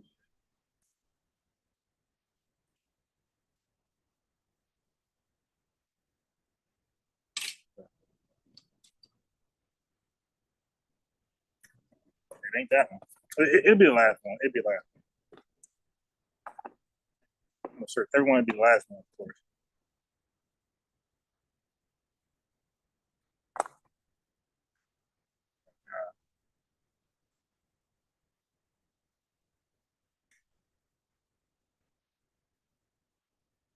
Told you.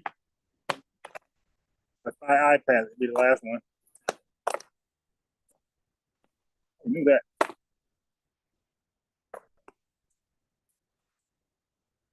So, Timmy Kern gave his answer. Anybody else? Do you finance a phone, car, or house legally, contractually? Are you the sole owner, or are you the minority owner because you put down less than half? This is legally, okay, not opinion based, based on the contract.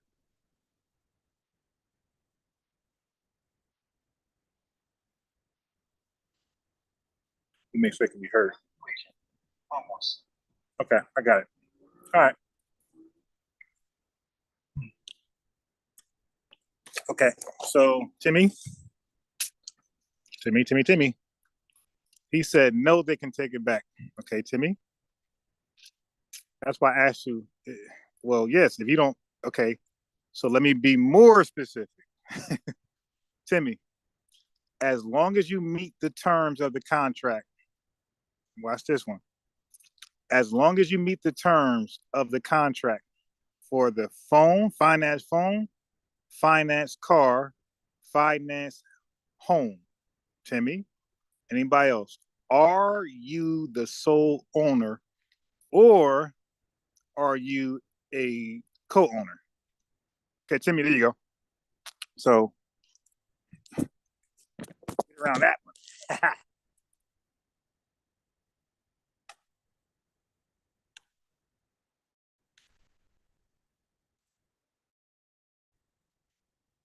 All right. Let me play the recorded debate.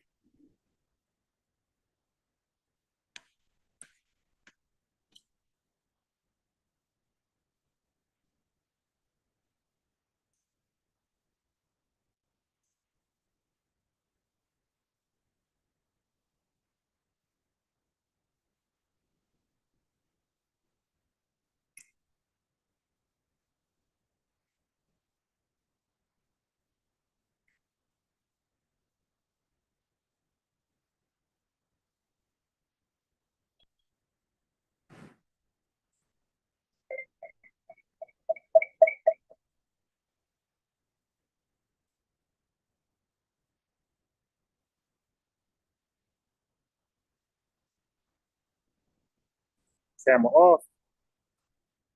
I look like I'm in a Blair Witch project. All right. So let's go. Let's share.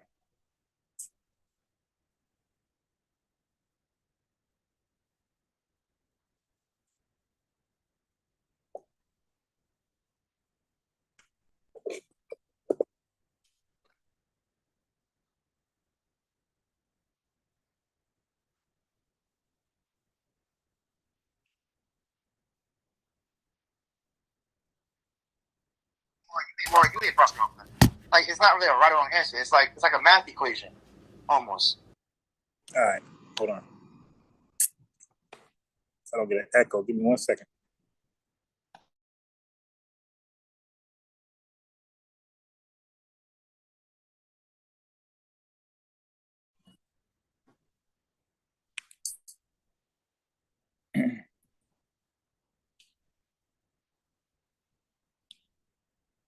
So like that's what I'm saying. Like you can't say like someone like, oh, that's dumb.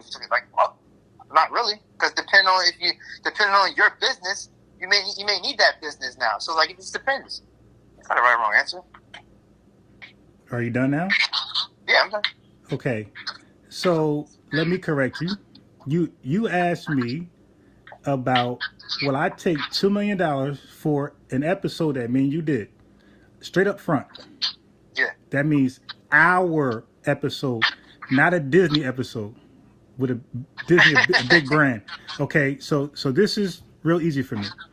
So if we do an episode, you give me $2 million, I'll take that because there's no guarantee, there's no engine behind us besides you and your efforts, as opposed to $100,000 betting on you. So now I'm betting on you and your brand to get this episode out to the public, and I get 10% royalty. I'm saying give me the $2 million because I don't trust your brand can make my investment equate that $2 million in my lifetime. Now, in your mind, you had a Disney story or Disney event that happened. That's in your mind. And now, had you said if Disney offered this to you or this, that's a different type of conversation. But you're asking me if you did it. Now, you asked me that to respond, which I called a false equivalence. So that was your way to, and you said you was equating that to the Dame Dash analogy that Dame Dash put forward on his interview I watched. It was called Moguls in the Making. So I said, so the minute you asked me about the $2 million investment up front, as opposed to $100,000 with a 10% royalty, I said to you, because this ain't got nothing to do with Disney, so you later tied Disney to this. Don't know why, because this was a hypothetical made up what if thing between me and you. And then I said, you know what? I will rather take the $2 million because that's certain. I'm certainly getting paid $2 million. Now, I said, if you give me $100,000 up front with 10% royalty, I said that 10% royalty might equate to $2 million in 30 years later. There's no guarantee I'm going to get that back during my lifetime. So therefore, the $2 million, and for most people that know a little bit of math, the $2 million up front, it makes more sense. Now, that is a false equivalence to what Dame Dash asked. So what I came back to you was that is totally separate from Dame Dash. Dame Dash gave a comparison that was similar. He didn't go with a guaranteed purse versus a projection in the future. He said flat out it was about percentages. He said he will rather own 70% of 700,000 as opposed to 20% of $20 million. And I said this to you. I said you and him will probably be the only American that would take that type of deal. Because I said, what is the whole? You said you'd rather have 70% of 700,000, right? Yeah, as opposed to 20% of 20 million. Now, yeah, that's wait. I'm still going. Now I said you and him will be the only Americans that'll take that deal, because I went to say this to you to even further. I said, what is the point of investing? The point of investing is to get a large return. It's not to own a lot. And I brought up Bitcoin and all these made up coins. I said you could own a lot of those coins and come back with three like many of my friends make a return of three. I mean, really, just 3 cents, 10 cents. Yeah. Or you can invest in one Tesla share and come back in that same year, as opposed to 3 cents for this guy that owns 1 million. You could own less and come back with 10 grand, 5 grand, $300, 30 grand. So I was saying when you're investing, it's not about owning a lot. It's about how large is your investment, your return investment. That's why you invest. You want a large investment. You don't really want a lot of ownership if it doesn't come back with a lot of money. So let me do the math for you real fast. Let me do the math. Okay, so this is called Dameology. It makes sense because he said it makes sense, and the guys on the show even questioned it, and he act like he can't be questioned. So 700, 1, 2, 3. Let's do the math. 1, 2, 3. Okay, so 700,000 times 70. That's $490,000. So now this is a proper equivalence. This is a correct equivalence because you're choosing one over the other. So he's saying he'll take $490,000 every year. Remember, he has 70% in $700,000. So every year he's getting $490,000 as opposed to 1, 2, 3, 1, 2, 3, 20 million. So 20 million times 2, that's $4 million a year. So Dame Dash, with a straight face, said he will rather purse or take home $490,000 every year over $4 million every year, simply because he have more ownership. That made him feel more comfortable. And that is the reason why he's damn near $10 million in debt for this bad. That's not about opinion here. That's a bad investment. 490,000 as opposed to 4 million. And he said he'll take the 490,000 over the 4 million simply because he has more in stake of the company. He's bugging. And you won't, no business advisor will tell you to do that. Okay? And by the way, with let's say lottery, right? Lottery. Let's say the lottery is 1 billion. So this goes back to your, now a better equivalent to your 2 million to 100,000, 10% royalty. A better analogy equivalent to that is this. If you won the lottery, right? $1 billion. $1 billion. Now you know there's two ways to set the money. You could do it in payments or you could do it in one installment. If you had a great financial advisor, which one do you think they would advise? Over the lifetime. Brother, find that one. Everybody who won the lottery, all of them took the one installment. Of course, man.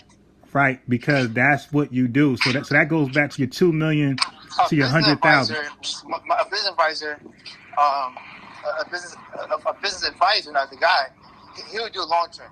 Now the guy who's advising it, just take the lump sum, and then he gets a percentage, his commission. No. But it's like, no, he doesn't. Yeah. Nah, you're literally paying him just to advise you which decision. Like, yeah, he don't get a percentage on. Okay, so the reason why you take the lump sum, brother, the reason why you take that over installments, because when you do the installments, brother, the installments are over 30 years. So that $1 billion, if you take a 30-year installment, what you got to do is you got to divide that billion by 30. Yeah. And that's what you got every year, as opposed to taking a lump sum. Now, you take the lump sum, you're not taking $1 billion, right? You're going to take a little less than that. You're going to take it probably 390, let's say 400 million. Yeah. So, and this goes back to the 2 million versus 100,000. Maybe like 700 million. It's less than that because it's two taxes you got to do. So right away, you got to pay the lottery tax right away. And then you got to pay federal and state tax, one of them. So, but everybody who won the lottery, they got a lump sum, they all took less than half. There's no way around that. You're going to take 400, 350 million, something like that. It will be less than half in a lump sum. Because you got to pay the lottery tax and then your state tax, and that's like 30%, 30%, 60%. So you will be below 500. So you won $1 billion, and you got 400 million. Now the reason why they advise the lump sum is because you got 400 million to play with and make and do decisions with, as opposed to, let's say, like $15 million a year. So like you won't really have the power, the financial power to like play out like your dreams, because you're only making like you're making probably less than an NBA player a year, because it's a course of 30. You get the installment for 30 years. So if you think about it, 10 times 30 is 300 million, right? So yeah, you probably only make 12, 13 million, 15 million from these guys every year, as opposed to 4. So now keep in mind, that means you're limited what you can do. Because 15 million in today's time, that's not a lot. No, that's not a lot of power as opposed to 400 million. So this is why most of the advisors, and you can go back like I did and check out the lottery winners, like, because I did my research on this. I don't know one lottery winner that chose the installment, and some of them that had financial advisors, and they all said get the lump sum because of what the reason I just explained, and also because the dollar devalues, money inflates and the dollar devalues. So you don't want a 30-year installment when your 400, when your billion is now worth 100 million 30 years in time. So that's why you plan with the inflation and the dollar dropping. They say that's a bad gamble. But that, in my opinion, that was more of an equivalency to what you offered me. But what Dame said, those two equated to themselves. It was about percentage and it was about ownership. Do you want a little of a lot or a lot of a little? That's what it came down to. So it came down to 490,000 compared to 4 million a year. And that's why I said most Americans are taking $4 million a year over 490,000 a year. And the reason why he took the 490,000, bro, is because he's buying into this ball stuff that he made up in his own mind. So he thinks the 70% makes him a boss, and he in his personal mind, he believes that 70% makes him a boss, and the 20% makes him a worker or a slave, and that's why he takes the 70%. Now, that's why I said, bro, that's not financial literacy at all. That's financial literacy. So that's not a debate. So when you say there's no wrong or right, yes, there is. In math, these percentages matter, and yes, you could be wrong.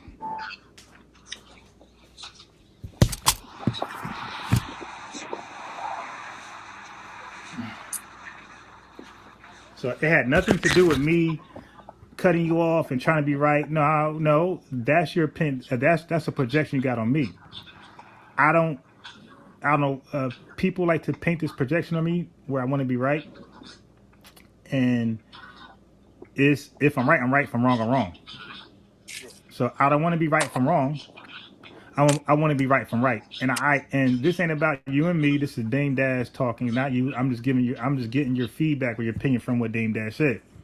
So this had nothing to do with you and me. This is about Dame Dash. So I asked you, was Dame... Now keep in mind what I just said to him, because I had to bring him back while we're even debating on this phone call. It was about Dame Dash decision and his financial illiteracy. Okay, so when I go to new recorder number 3, he's going to act like we were arguing a whole different topic. So that's why I said right now we're arguing the Dame Dash. I call it Dameology. We're debating Dameology. Is it right or wrong? But watch when I go to recorder number 3, he's going to change. He's going to bring me down rabbit holes to make the debate about something else, which I don't mind because I kicked this button at you. Dame Dash, right or wrong, and you ain't really giving answers. So it had nothing to do with me and you. It's all about him. And I'm telling you, you go ask somebody and say, would you rather get 20 million of 20% of a company, or would you rather have 70%, 700,000 of a company? And I'm telling you, bro, most people that know numbers are going to go to 20%, 20 million, which is 4 million a year as opposed to 490,000 a year. And I asked people today, of course, they like looked at me like I was dumb. Like, dude, come on, man. 4 million, of course, a year.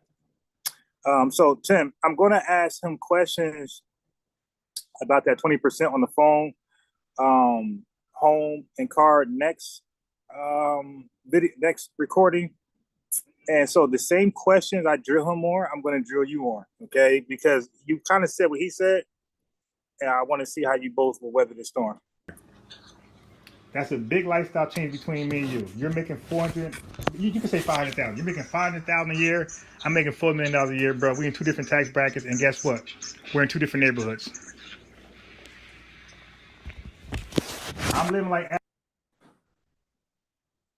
Here you go. So you said that they can violate your amendments, right? And walk into your house and do what? I said they can. It's kind of what Timmy said in the chat. The right to search your home while you're not there. Who? So you heard him? So now he's just talking like Dame, this whole they. And like Timmy said they too. Brothers, please take my advice, man. So y'all make the mistake in settings where it count the most. Do not establish a pronoun. Do not establish a pronoun without first establishing a noun. Who is they? Who is the they, Tim, that's taking your phone back, bro? All right, come on. It doesn't make any. Come on, y'all got to stop this. So you mean a worker from Apple is going to, if I stop making payments or whatever the stipulations were in the contract, bro, if I stop making payments, are you telling me somebody from Apple going to come to my home and demand the phone? Are you telling me law enforcement, brother, is going to come to my home and demand the phone from me? Are you telling me a repo man is going to pull up to my house and take my phone from me? Are you telling me the feds are going to bring me into a RICO case over this phone? Bro, nobody's coming to my home taking the phone from me. So we got to stop this. All right. Well, let's go. The government. For what reason? I'll pull up here right now. Yeah. For whatever reason I want to come up with. Yeah, but they would need like a warrant, right? Okay, so you heard him. You heard him. He said for whatever reason they come up with. That's his words. My words was warrant. Was not his words. He said whatever reason. It could be, man, we just bored. That's the reason. And he said whatever the reason is. That's why I said, man, dude ain't ready for me. Look at this. But his ego, man, these egos y'all be having. But you know, I'm gonna make y'all a public example. Right? Wait, let me go back. Cause listen to what don't take my answer. Take his answer. He said I said, what reason would, because again, he's being very extreme. He's acting like Timmy. They just come to your house, knock on the door, give me that phone. And I just give it to him. Or they walk in my house and that's what he's saying. Listen. Whatever reason I want to come up with. I said they have the right to search your home while you're not there. Who? So he said he did what Timmy did, what Dame did, what Kanye West did. He said the infamous they, who, I mean, you guys, you got to start saying who they are. Stop saying they, man. That's how you communicate. It causes confusion. Can you hear me? I'm like, who? See, it's left to my imagination. The Bilderbergers, the Rothschild, Rockefellers. Who's coming to take this phone car home?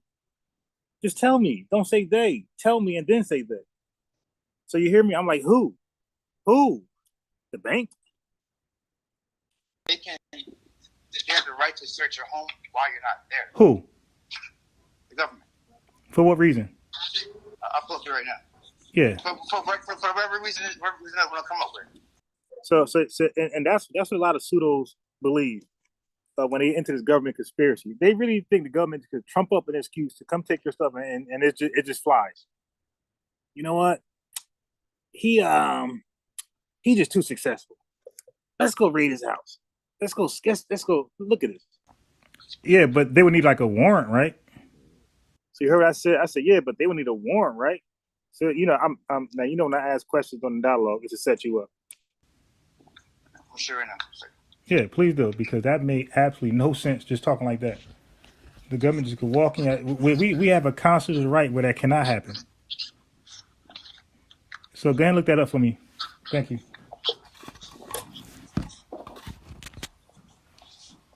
So remember, he's going to look up that the government could come to your house and search it while you're not there for any reason. So he's supposed to find the words any reason or something similar. Don't find words similar to what I said, which was a warrant.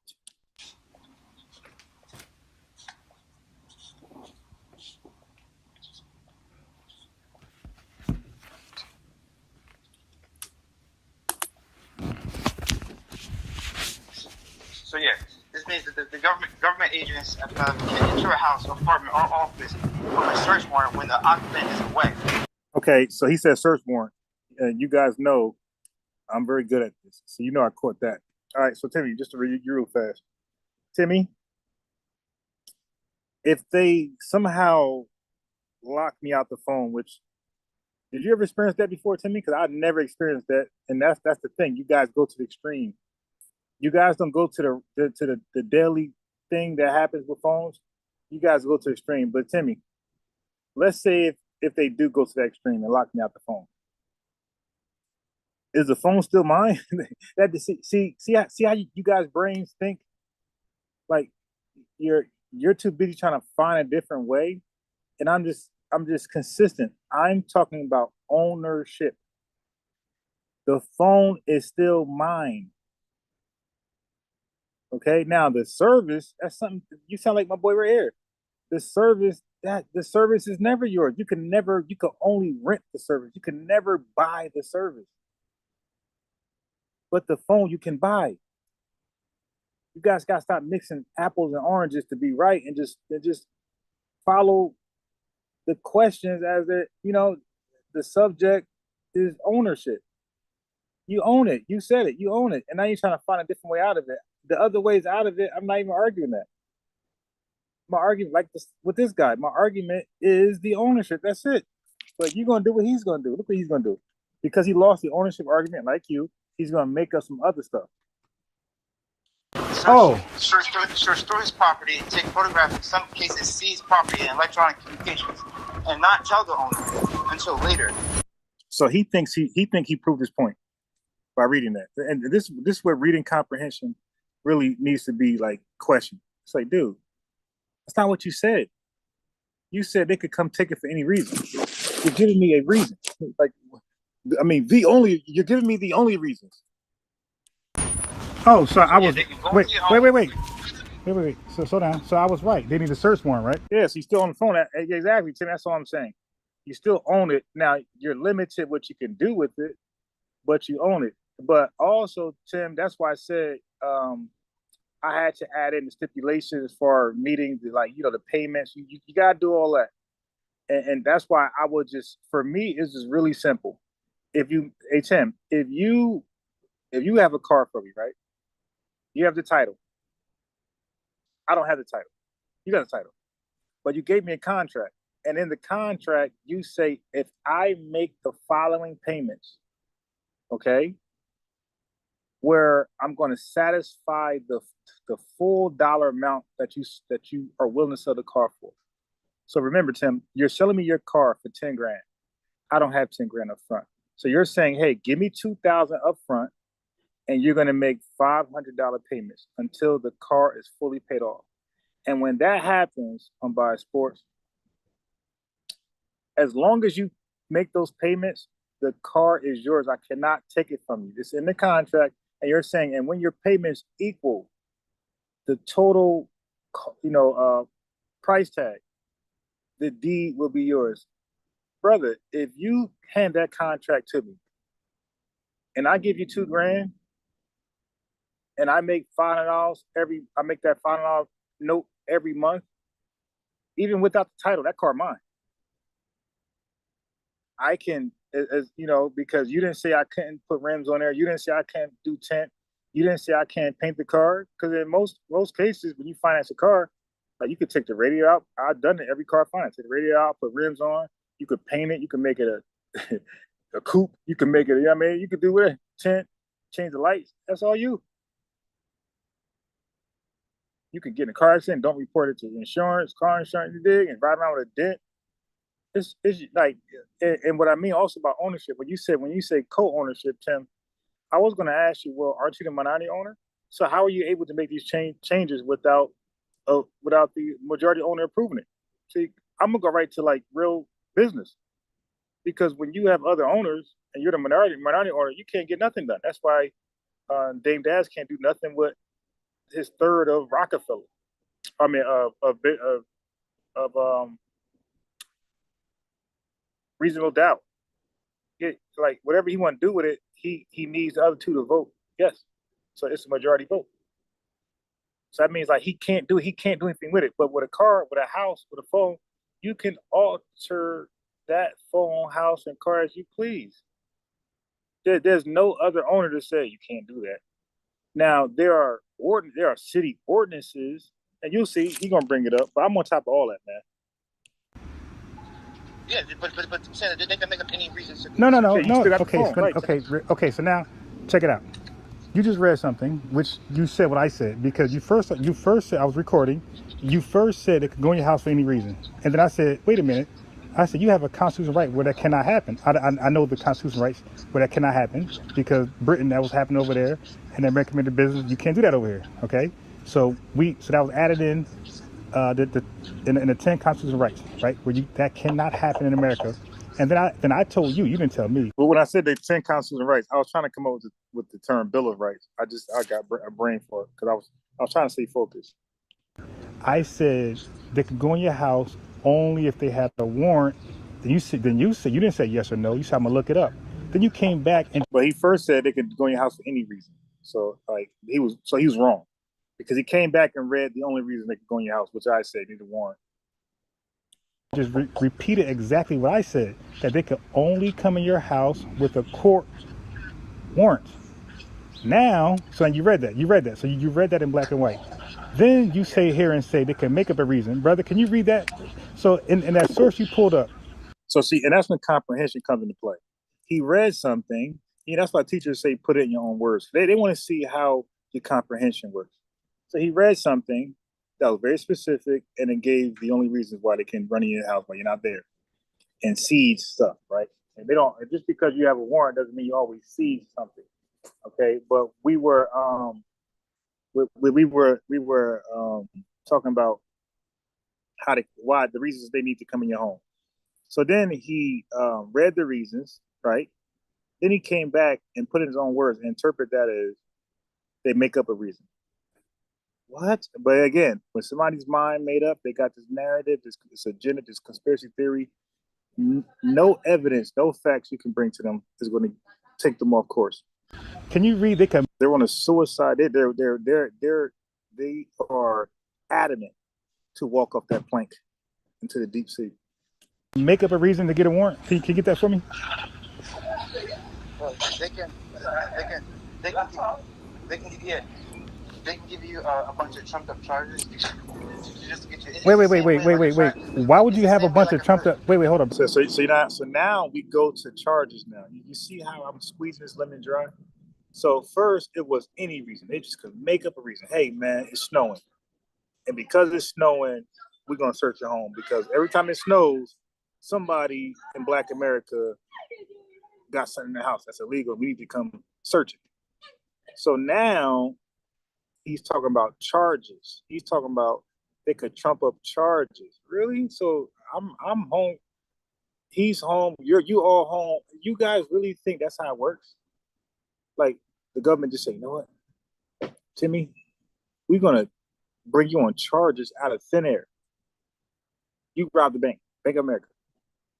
So let's go search your house. Like this is how foolish the conversation is getting, only for him to be right. Like it gets this weird for him to be right.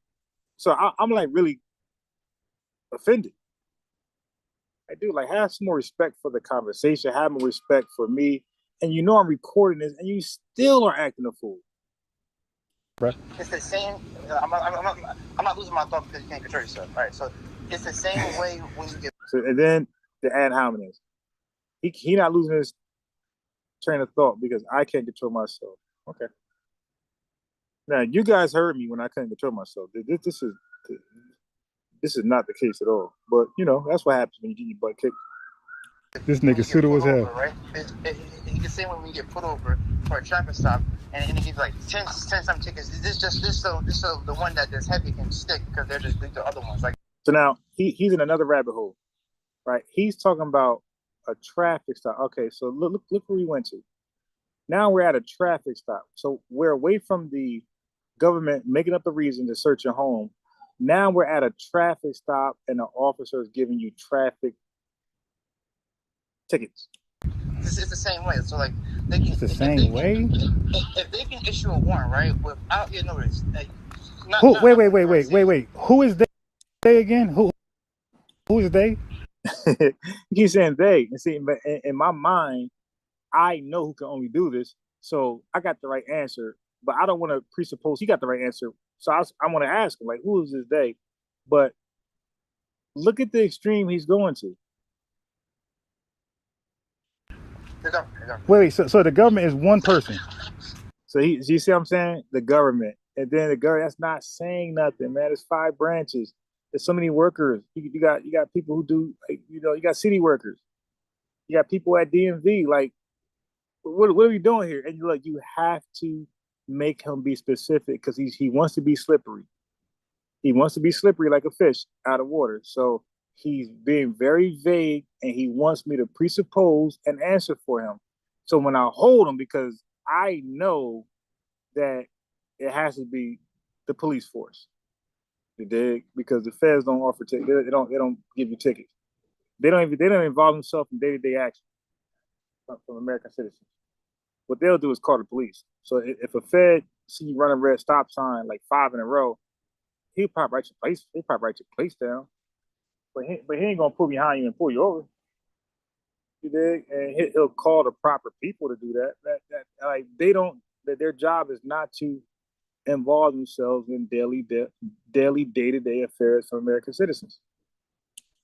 I'm saying the body of government. Wait, but he said, I'm saying the body of government. So the body of government is going to pull you over to give you a ticket. So this is how goofy this conversation is getting. But that's why he's not ready, man. And you guys pretend like I'm not humble. I'm arrogant. Arrogance is to be out your league at something and pretend you're in the league. Wait. Who is they again? Who is they? The government. Wait. So the government is one person. I'm saying the body of government. Wait, but which no, that's semantics. No, wait. This thing. I call semantics. Call.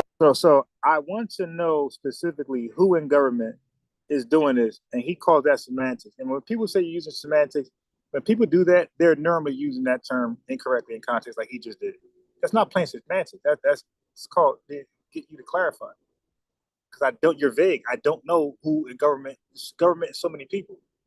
Which department, which persons are doing this? Specificity. Which no. Which branch, brother? Which branch of government can just come to your home and get a warrant to search your home? Which branch of government? Which is it an officer? Is it a lawyer? Like which is it? A person walks to DMV? Like what person of government can? Government agents to be broad. The government agents to be broad. Okay, now what reason? Watch this. So I just moved on because you see how childish is getting. The government agency abroad. Okay, all right, let's just move on. Not ready, bro. What reason? This some pseudo shit. What reason would they need? Because warrants are specific. Warrants can be turned down, thrown out. What reason would they need to get a warrant to go in somebody's house to search it while they're not there? What reason? Would it be criminal activity? Suspicion of criminal activity? Would that be one of the reasons? You said it right. Suspicion of criminal. Okay. So now we're down at this rabbit hole. So you see where I'm dragging him because he has to go this route. See, that's why I'm directing him where he has to go just so I could stop him. I'm going to stomp him like you stomp like a cockroach. So because I know like his line of reasoning, his line of logic can only bring him down this rabbit hole I'm helping walk him to. I'm walking him to this rabbit hole chamber. I'm walking him to the end of the plank of the deep blue sea.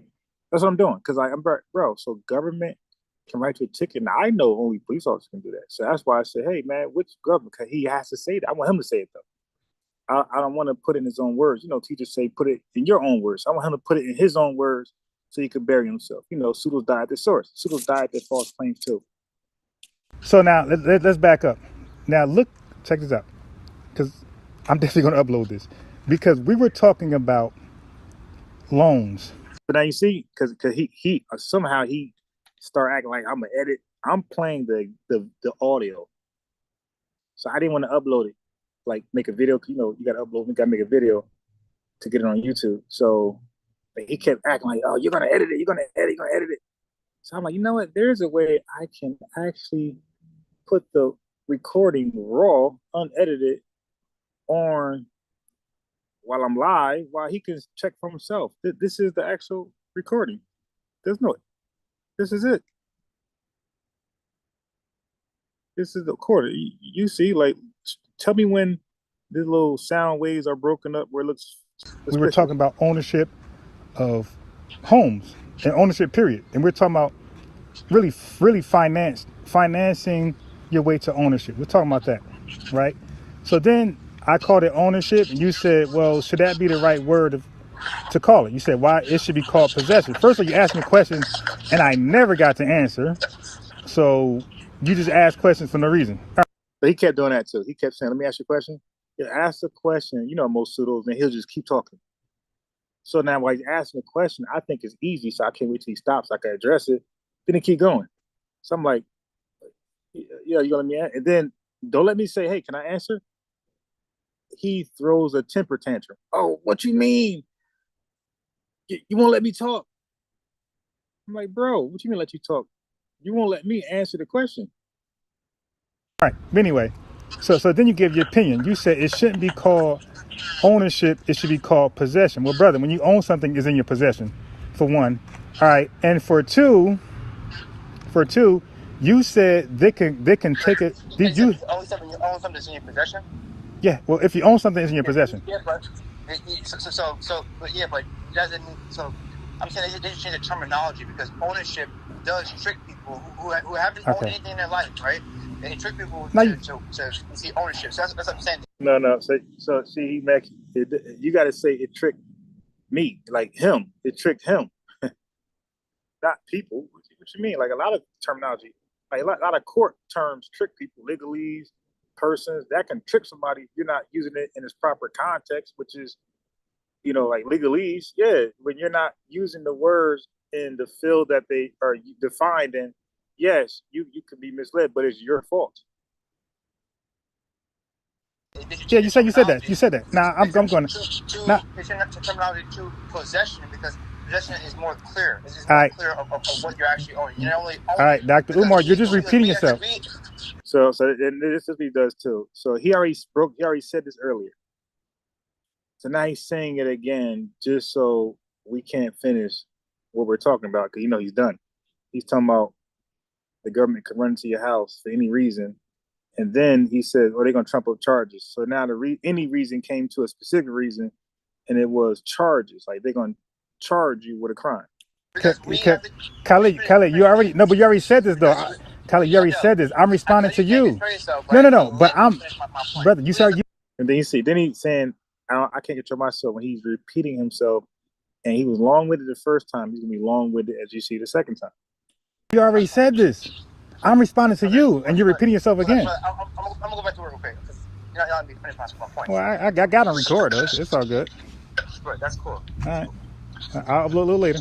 You took $2 million over a percentage of royalties, so like. Yeah, because you're right, and you took 70%, 720% over 20 million. Bright, that was intelligent.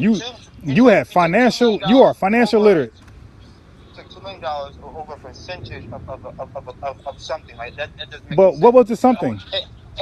You see what I'm saying? Like when he talks, it's just vague. He said you took 2 million over 100,000 and 10% of something, or 100,000, whatever you framed it.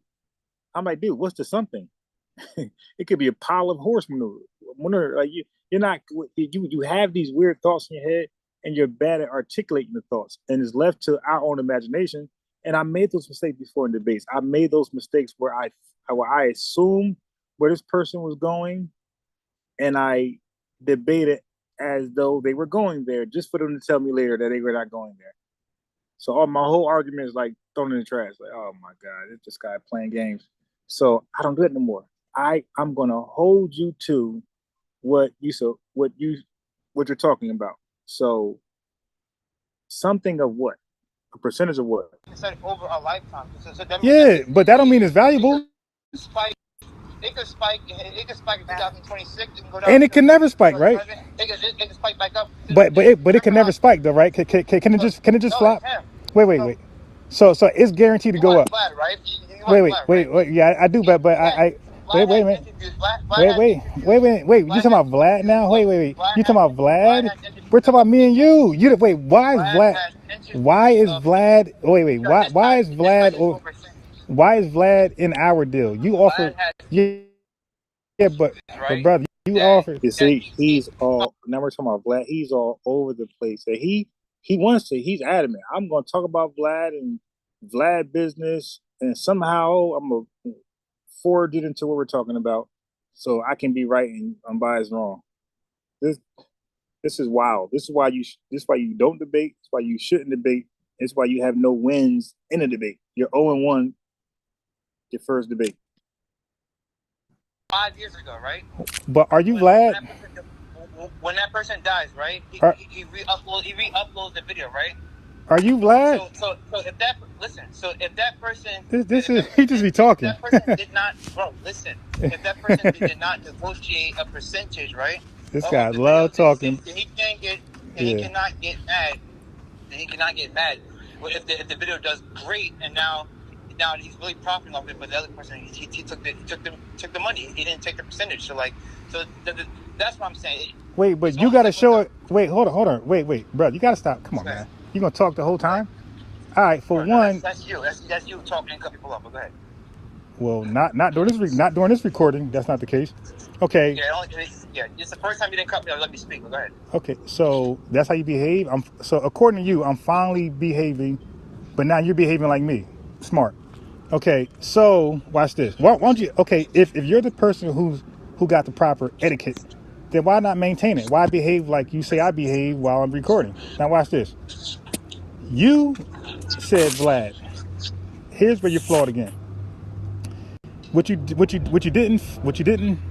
failed to mention was you failed to mention how much Vlad paid that person, and if Vlad ever offered that person a 10% or any percentage royalty of the video. You never disclose that because you don't know. All right, you're just making stuff up. Wait, it's my turn still, because remember, you don't do what I do, right? You don't cut people off while they're talking. So, watch this. This has nothing to do with what you asked me. You asked me about me and you. You asked me about you and I doing a video, and I guess it's your production. Now, I don't recall your production. I said it can go viral. Remember I said that? Yeah. That's a dream. Right, that's a dream. Right. Of course. Most people are optimistic when they're starting a new company up, especially social media. Everybody believes, especially you're trying to sign somebody. I'm sure artists are told the same thing. I'm sure 5-year form was told by Mace, hey, you're gonna blow up, it's gonna go viral. I'm sure you heard that. Yeah, so when you want to sign people, you're gonna tell them dreams like, hey man, I'll give you $2 million for this video, or you can take what's under door number 1, which is the $100,000 royalty deal, and guess what? This video is gonna blow. This video is gonna blow. Of course you're gonna sell me that dream. Now I'm looking at your productions, right? I don't know one video you got that blew up, right? So we're doing a deal. You got money, right? You're well off. You want to give me $2 million, and you don't have no videos thus far that went viral. But you're selling me heaven on this royalty deal. I don't see no videos that went viral you did. So of course I'm going to take the money and run. I'm going to take the $2 million and say, see ya, and I wouldn't want to be ya. I'm not going to believe this pie in the sky that we're going to make the first video in your productions to go viral to get trillion views. I'm not believing that bullshit. I'm going to take the $2 million. But some people will think that's a stupid idea, because some people say, well, it could make a lot of money. But like, it's almost like box office. Like when people they might spend $4 million, but they don't find out how much it makes until what the box office come out, how much they leave it up for movies. So it's like, it's not a dumb or right decision. It's really based off exactly what you just said. Like, you think it's probably not gonna make that much, so give me $2 million. Like, and that could be a best decision for you. Like, but someone else might say, nah, I'm gonna take to take their bet. Like pretty much what business says, pretty much. I want to get it may make more, so I'm going to see if it more.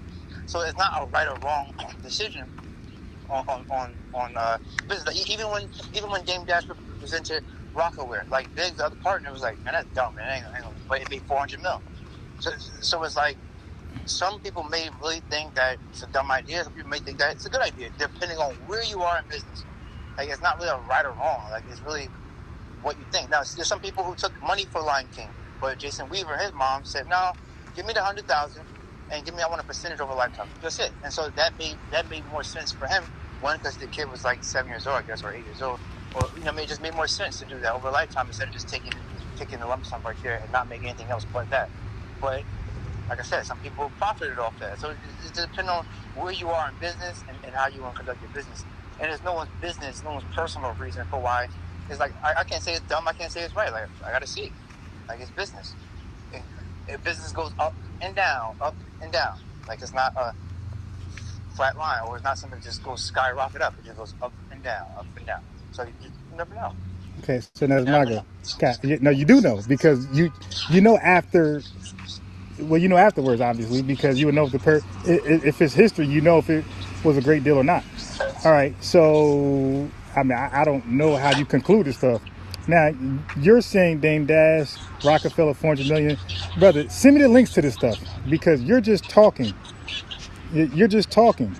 Send me the links because you also told me a story where Jay-Z cost Dame Dash 40 million. Send me that story. Send me the evidence. I mean, it seems like you're taking Dame Dash, whatever he says is gold. We don't have no corroborations. We don't have no witnesses. We don't have no evidence. It's just Dame Dash said it, so it must be true. Tommy Hilfiger was trying to buy Rockaware for $450 million. Brother, can you do me a favor? Can you do me a favor? That's all I want. Can you send me the story on that so I can read it myself? Can you just send me the story with Rockefeller? You, right? Okay, and actually, sure. You can actually fact check it. Yeah, brother, that's what I'm good at. So just send me the link to this stuff. But okay, so now, but let me get your words first. So I'm gonna make sure your words line up with your research. So your words, the research is going to say your words, and your words are that Tommy Hill was trying to buy Rockefeller for 450 million, something like that, right? 400 million. Yeah. Okay, and you said Rockefeller was Dame Dash idea, right? Yeah. So what percentage did Rockaware? Right. So yeah. So Rockaware, the clothing line, was Dame Dash idea, and Jay-Z owned how much of it?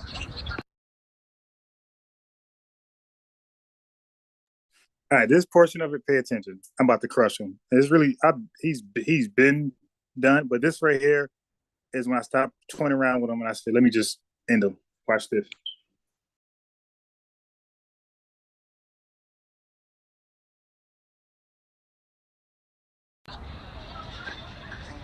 Let's see. I know Dame owned 25% of it. All right. Is Jay-Z ownership the same or more or less?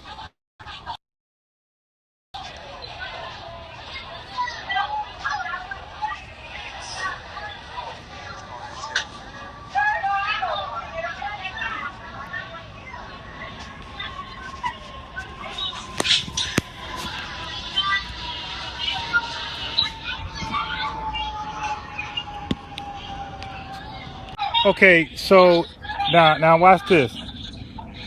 So would you say you said Dame Dash owned 25%, right? Of Rockaware, right? Yeah. So would you say he's an owner or somebody who possessed it? Part owner. So you could own it at 25%. You know that's near 20% you put down on a house. Wait. Let me finish the thought. It's not a question. I'm just talking. Okay, so we talked about the house ownership earlier, and I said a standard percentage you got to put down a home without any government assistance is 20%. Okay, and I said you own a home.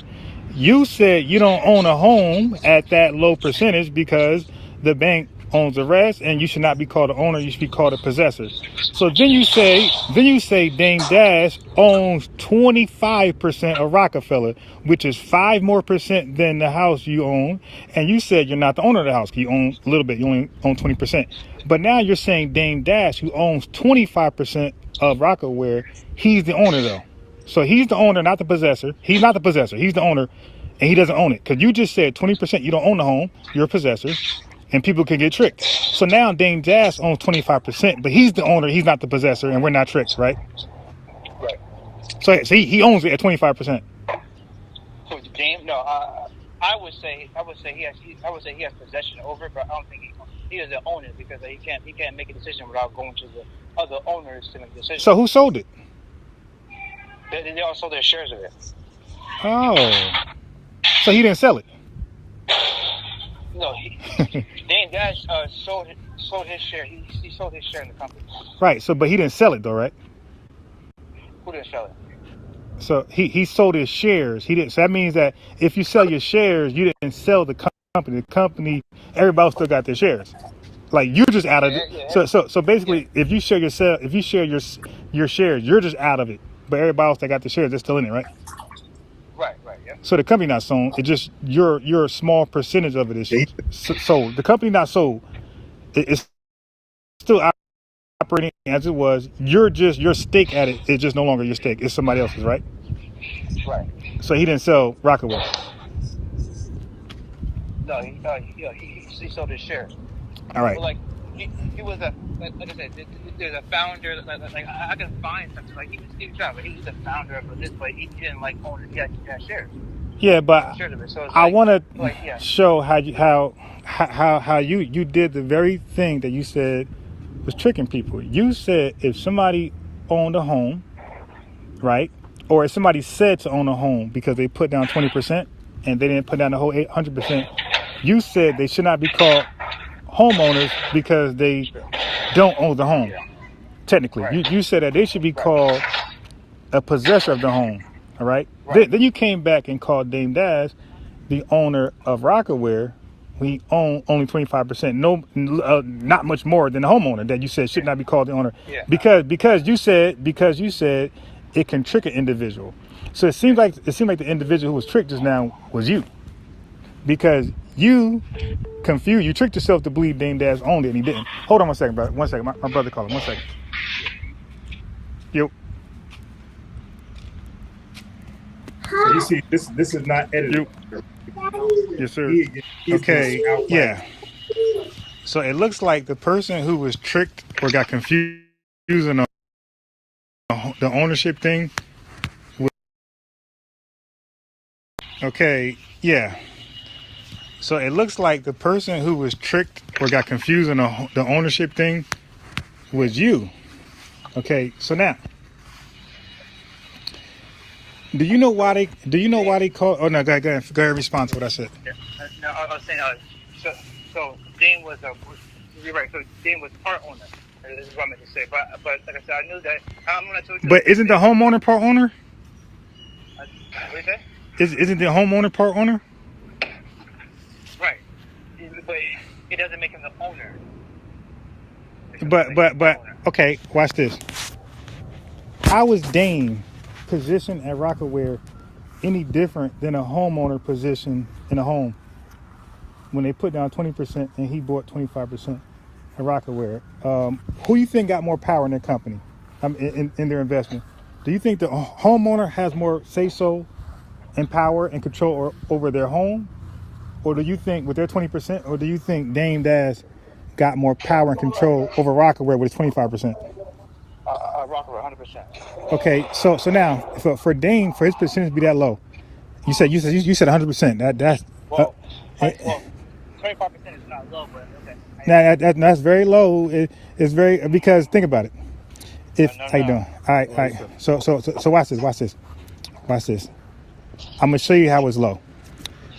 If you and I own something, right? Something. Yeah.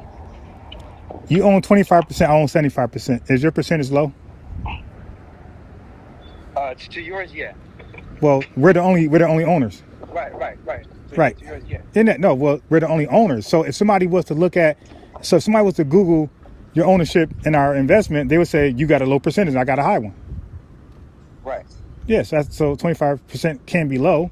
It depends on how many people are invested. Now, if you own 25% and everybody else owns 15%, then your percentage is not low, it's high. Right. Yeah, so we just got to know what the other guys own. Now, watch this. When he made a decision, because you said, now the homeowner, they don't got to ask anybody anything to do anything with the home.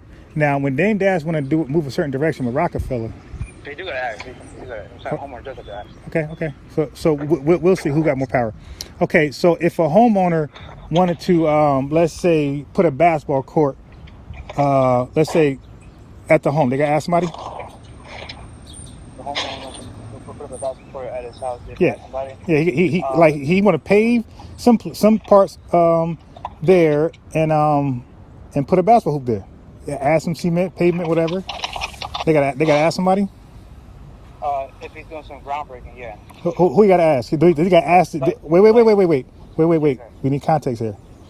Is he asking the other? Because remember, we're talking about the owners. We're not talking politicians and city people. We're talking about the owners. Okay. So now, do the homeowner got to ask the bank? Because the bank would be the other investor. So does the homeowner have to ask the bank to put cement down and a basketball hoop there?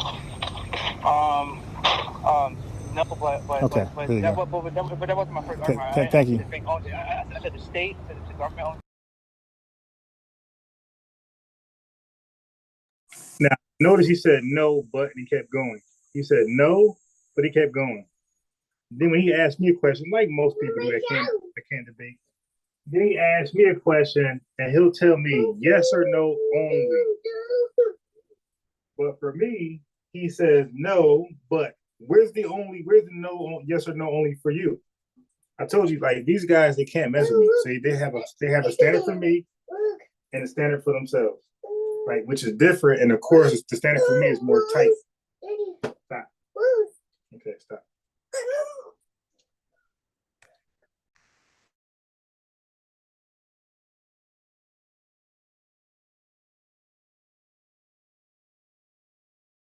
A lot of owners. No. Wait, how does the government own? Wait. Okay, let's start right there. Wait. Slow down, because you're saying a lot, and I can't pin you to something. So you're saying, wait, just brother, you're saying a lot, and then when I assume what you're saying, you're gonna say you didn't say that. So I'm trying to slow you down. Okay, so when I go and put down 20% on a home, right? I'm confused on what you're saying now, because you call me possessor. Now I'm a part owner. So let's go with I'm a part owner possessor. Let's use both terms. So who else am I in partnership with for the house? The government. How? And the bank. No. Wait. How? What percentage of the house? Now, heard his answer, right? His answer was, I'm part owners with the government and the bank. So he included the government in this home ownership. Watch how fast he bailed from that without correcting himself. So again, you see, the thing about guys like him, like what we call pseudos, these pseudos, they never correct. They never say, "Oh, my fault." Yeah, they just run to the next thing, to the next thought. He's never wrong or in error or needs correction.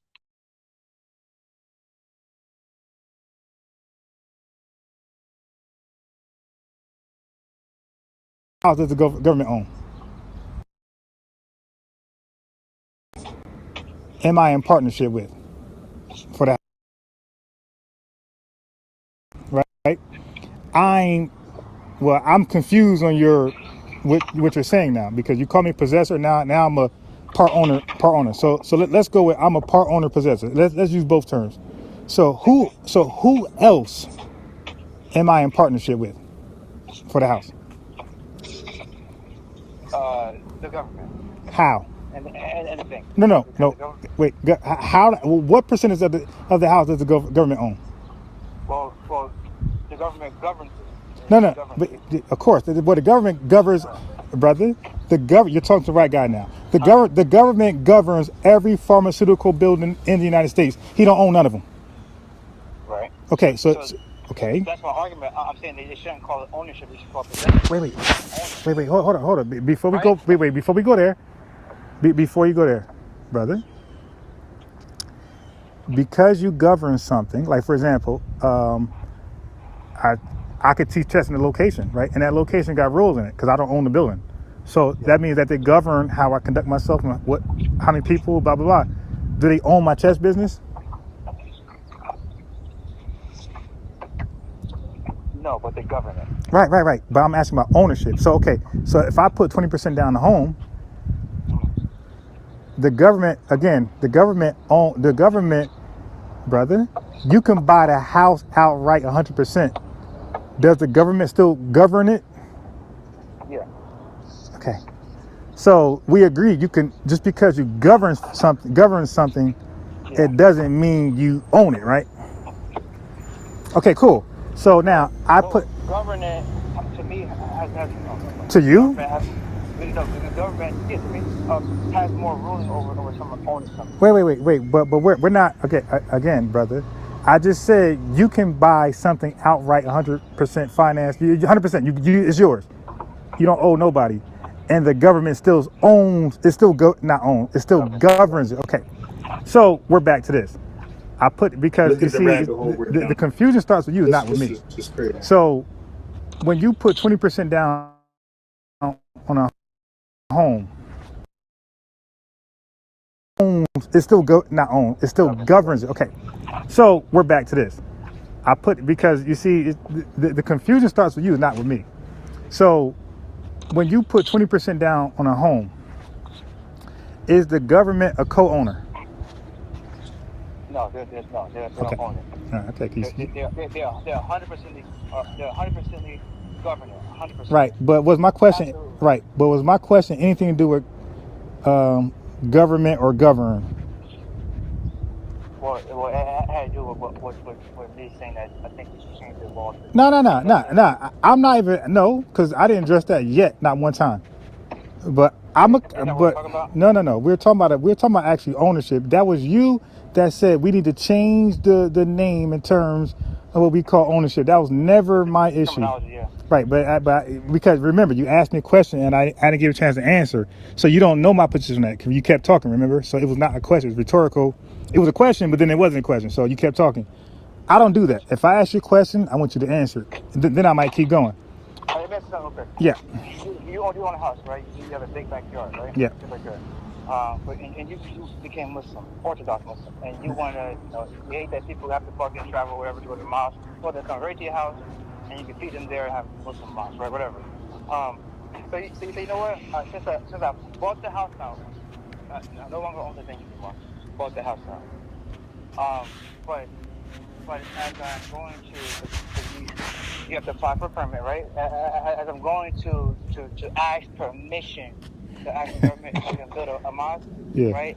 Then they can say yes or no. If they tell me no, right, I'm gonna have this attitude like, man, shit. But why? No. Wait. You're right. You're right. If you wait, hold on. Let me respond to that. You're right. You're gonna get emotional and you're gonna say something very emotional. You're gonna say because you couldn't get your way. Yeah. Because you couldn't get your way, you're gonna have an emotional breakdown and say, man, I don't own nothing because you're mad that there's rules. No, not that. Yeah. I'm mad that I'm mad that on the contract it says ownership and it's not ownership because you have to go ask permission. Right? No, wait. Okay, stop. Yeah, this argument is so elementary, brother. Have you owned a car? Okay, what now? Watch this. Wait, brother, let me finish my point, please. What? Wait, you remember? Remember you. Wait. Just remember, you cut me off to make your point. Remember, I was asking about the home ownership and the percentage of government through Rockaware. So I just want to keep in context that you cut me off, and then you went talking. So go ahead. But you did cut me off. I'm recording. You cut me off to make this point. So make the point. The whole thing is right. Yeah. You don't really. One second. Yeah. This is what I do right here. This is what I do. And I'm being a good sport. This is what I do. You so I'm being a good sport too. But this is what I do. These conversations. This is what I'm great at. So wait. Let's see if we even agree, right, on what ownership. Wait. Can you finish the point with Can you finish the point with the car thing first, so I can address that? The car thing. Yeah. I'm sorry. The Moss thing. Can you finish that point, so I can come back to that? Right. So remember, I found the contract, right? Yeah. It says ownership. Yep. You own it. Right. So now, I'm a Muslim. I want to create this mosque, right? In the back of my, I've already square footage. I've already land. I can do it, right? But I bought my house in America, right?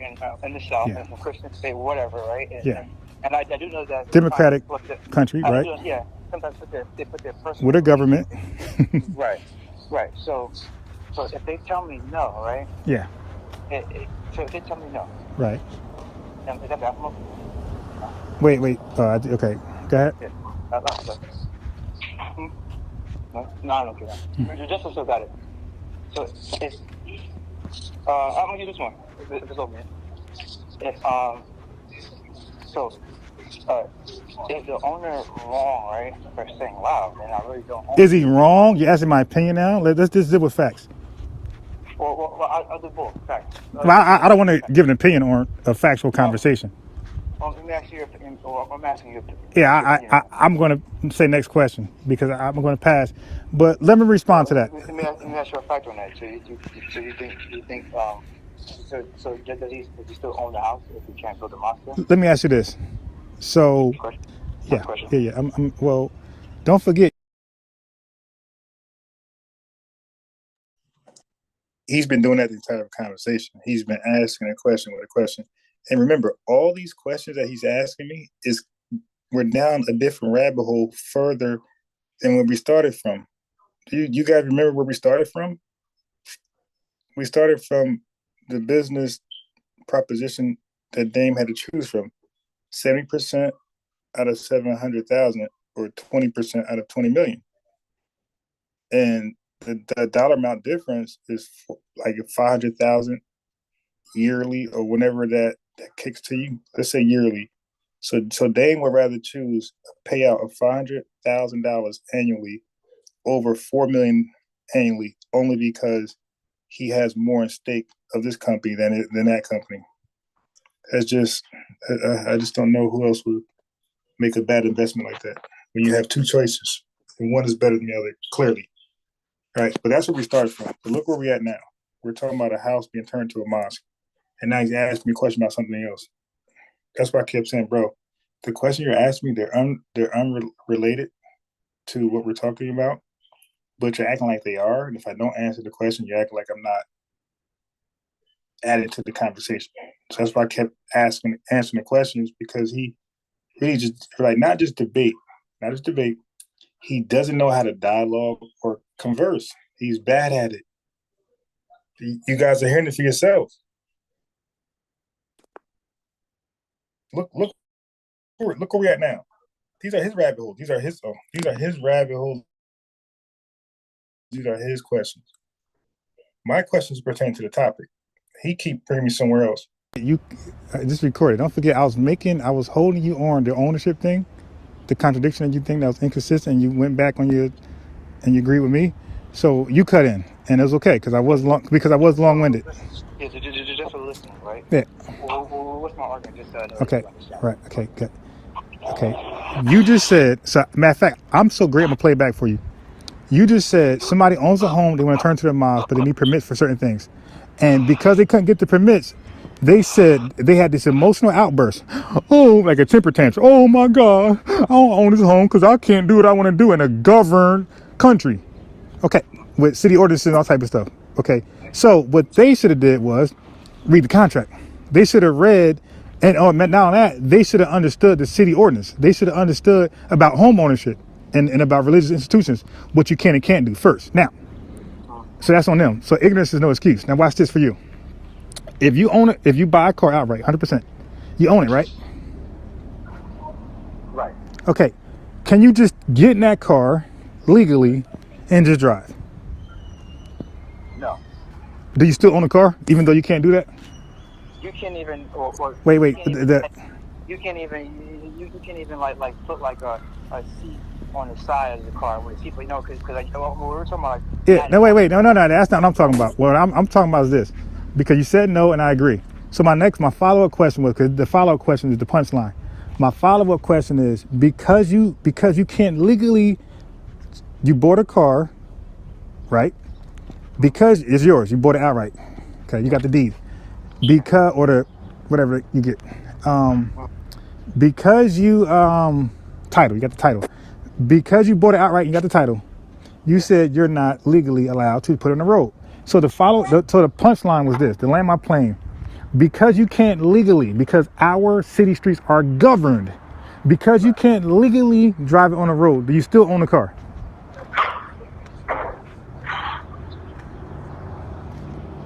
I just wouldn't say.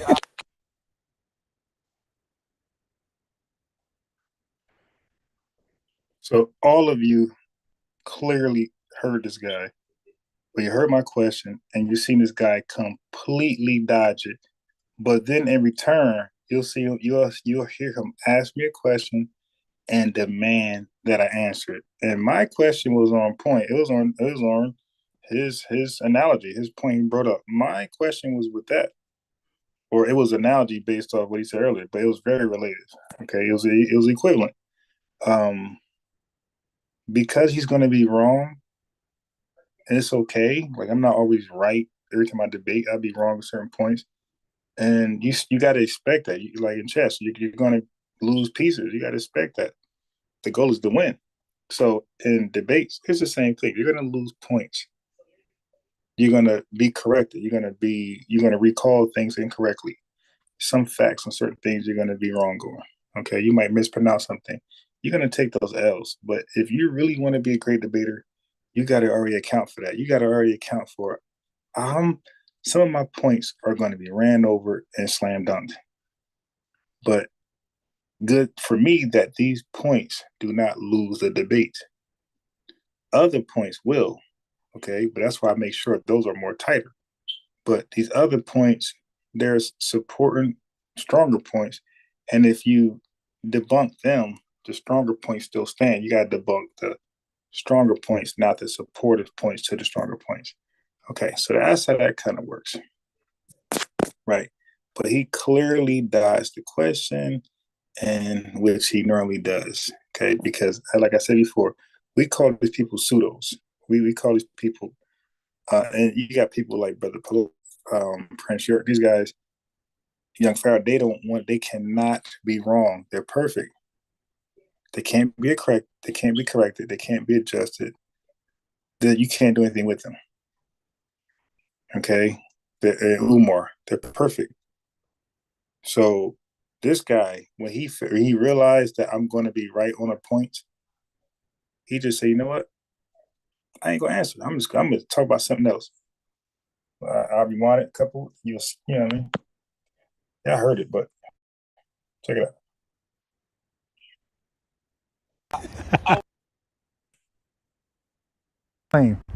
Because you can't legally, because our city streets are governed, because you can't legally drive it on the road, do you still own a car?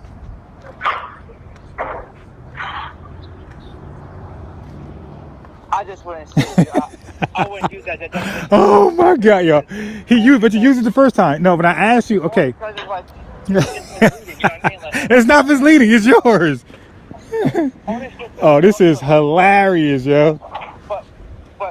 But I didn't say the guy owns a home and he wants to build it to mosque on the neighbor's side. I said he owns a home. He has all this land, right? Yeah. I said he wants to build it on his property, right? Okay. But Wait. So now you said he bought the house outright, right? He bought it outright. Right. And so that means his name is on the deed, right? Everything. Yep. Okay. Now finish your point. Right. So he owns it, right? Uh-huh. At least in my understanding, he thinks he owns it. See, you're saying my words, and you're confusing everybody. You're using the ownership word, then we hold you to it. You say it's not ownership. Okay, but he owns it. But his name is. But his name is on the deed, right? But all that matters that his name's on the deed. Is his name on the deed? My argument is this, right? Right. My argument is this. They should change the terminology from ownership to just possession, because you don't really own it. Like, you don't really own it. Okay. Right. It will say ownership, and then we read the contract. It will say but. It will say but. It will. You know what I'm saying? Like, it will say but if you want to. So he said, if you read the contract, it'll say but. The dude just makes stuff up on the fly. Then if I hold him to that, if I hold him to prove it, they'll say I'm doing too much. Oh, God. But these are people who do not know how to debate, which this why I had to make this public example of them. You have to go down the government. Right, but you still own it. Okay, but while it says that, are you still the ownership on the contract, on the deed? So listen, on paper, right? It says that, but I'm just saying that's what I'm saying. They should change the terminology because. Nah, I don't. Okay, so your personal problem. Yo, you may hate the sunlight. The sunlight affects your eyes, right? You may hate that a lot, right? Fine, it's hard. My arm, right? Right? But the darker the tint is better for me. It's my fucking car. I own it. The darker tint is better for me, so I can drive, right? But the government says no. No, that's too risky. But even so, another mistake he's making, which is pure ignorance. He keeps saying the government. I know he does not know that the government varies state to state. I know he does not know. When people say government, they think of federal government. Okay? I know he doesn't know that. I could tell the way he's using government. He's using it as one body that just agrees, no, brother. Some states say you can get an abortion. Some state governments say you get abortion. Some state governments say you can't. So why are you using the government as this one big dark shadow that, he doesn't understand what he's saying, man. And it was annoying me, but I was trying to have fun. Because I know I was recording it. even though the government officials have, and they're allowed to have darker skin, right? But because they have government over you, they have to say so. So my thing is, so do I really own it? Wait. So let me address that because I see where the pseudo information is coming from. So because somebody said you can't put, okay, now watch this. That's why I was going back to your deed, your house analogy that you didn't let me finish. But no problem. Let's go to the car. Because now we're back at it. Now we're at the car. You see how we keep going further and further away from the original? He's doing this. Now we're at a car with 10. So your name's on the title, you got the receipt, the car is yours, your name, you can sell it, only you can sell it. Okay, watch this. Now, because you can't bring it on the road, right? City roads. Now, if you got some private roads, so brother, let me help you out a little bit. If you're on private roads, you can drive it without a license, all types. You can do what you want on your land. But if you bring it to a city road that's not owned by you, let me help you out, brother. You got to watch those Moore's videos. When you're on a city road or county road that's not owned by you, those are owned and controlled by the government. So the government is going to govern what they own. So they're going to say anybody brings their private car to these government owned roads, they need these credentials. So you government roads, right? Right. Wait. Slow down. So wait. I wasn't. Wait. Okay, wait. Okay, just brother, just slow down because we don't know what you're arguing at this point. So city roads, not okay. Wait. Hold on. Wait. Just. Okay. All right. No, but we're gonna get there. We're gonna get there. They heard you. No. We're gonna get there. We're gonna get there. So, now watch this. You own a car. I'm rich. I got.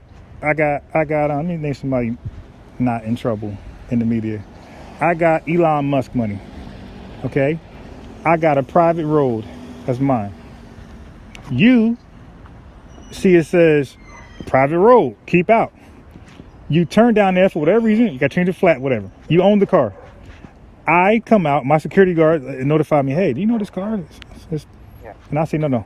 Look, I seen him before. I don't know him. I seen him before. Let me tell him. Yeah. Because I seen him before. Respectfully, hey man, it's private. You got to change your flat on somewhere else, man. Private, the county road, whatever.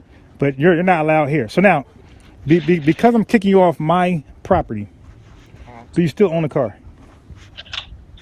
Yeah, you own the car. Yeah. Okay, right. So your ownership, whether it agrees, whether you're complying with regulations or not, you still own what you own. So the house, because you can't get permits to add an addition on top of the house, or you don't have a permit to pave the yard, or you don't have a permit to put a fence up. Just because you're not allowed these additions, these amenities, it doesn't mean you don't own the home. You still own the home. They're just restrictions what you can do to it or what you can do around it. You still own the home. The home's still yours. Nobody can sell your home but you. Nobody can paint your home but you. Nobody can get gas, get all these things but you. You are the owner of the home, you. Okay, so that never changes. Now, your argument is something different. You're saying the word ownership shouldn't be there because you don't own a home. See, but most people disagree. Because most people who put 20% down, they feel like they own a home because of the various reasons I just said. They feel like the bank fronted the other half. And as long as they watch this, as long as they pay the bank back, well, they don't have to pay the bank back. As long as they keep making. I'm sorry, but you actually got that wrong. Most people own after they own it, they feel like they never owned it. What poll are you? What poll are you using? What poll? Because I got friends that owns homes and huh? Yeah. No.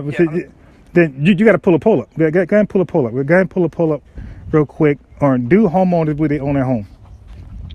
And then after the poll, the poll is cool, but then there's something that's called factual. It's like, do you own a home or don't you? Because whether you see what you're doing, you're mixing beliefs with facts. You can believe you don't own something. You can believe you own it. It doesn't make it factual either way. The fact is, do you own it or you don't? And if you claim you own something, you have to prove it. If you claim you don't own something, and somebody's holding you, maybe they're trying to sue you, and they're trying to serve you, right? And they believe you own a home, and you're saying you don't, and I'm still trying to serve you. At some point, brother, you got to go to court and show you don't own his home. Can I say something? Yeah. If you govern something, does that mean you own it? Say that again. If you govern something, do you own it?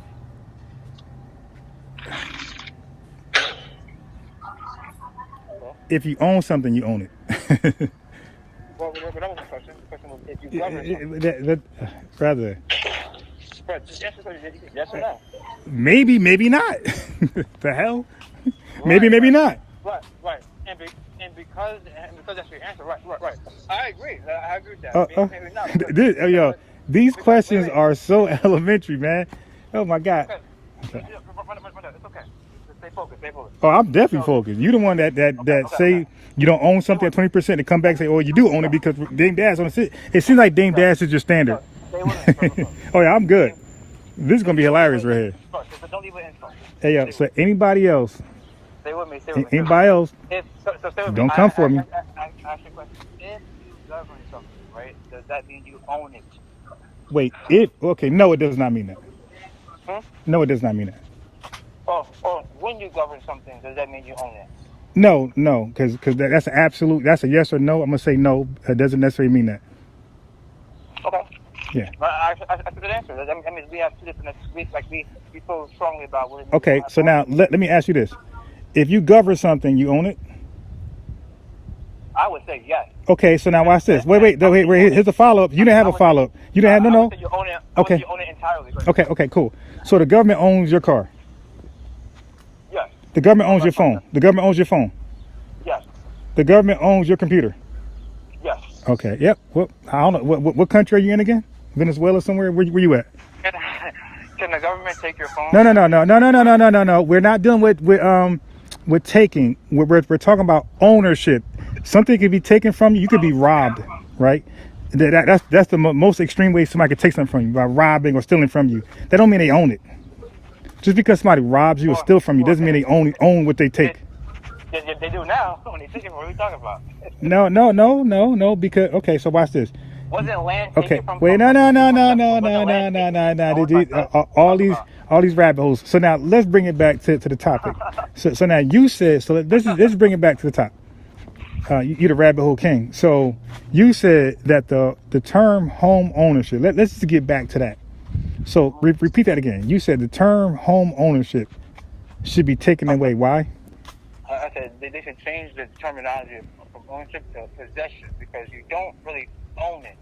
And how don't you, so now explain how you, because people want to know, homeowners want to know, how don't they really own their home?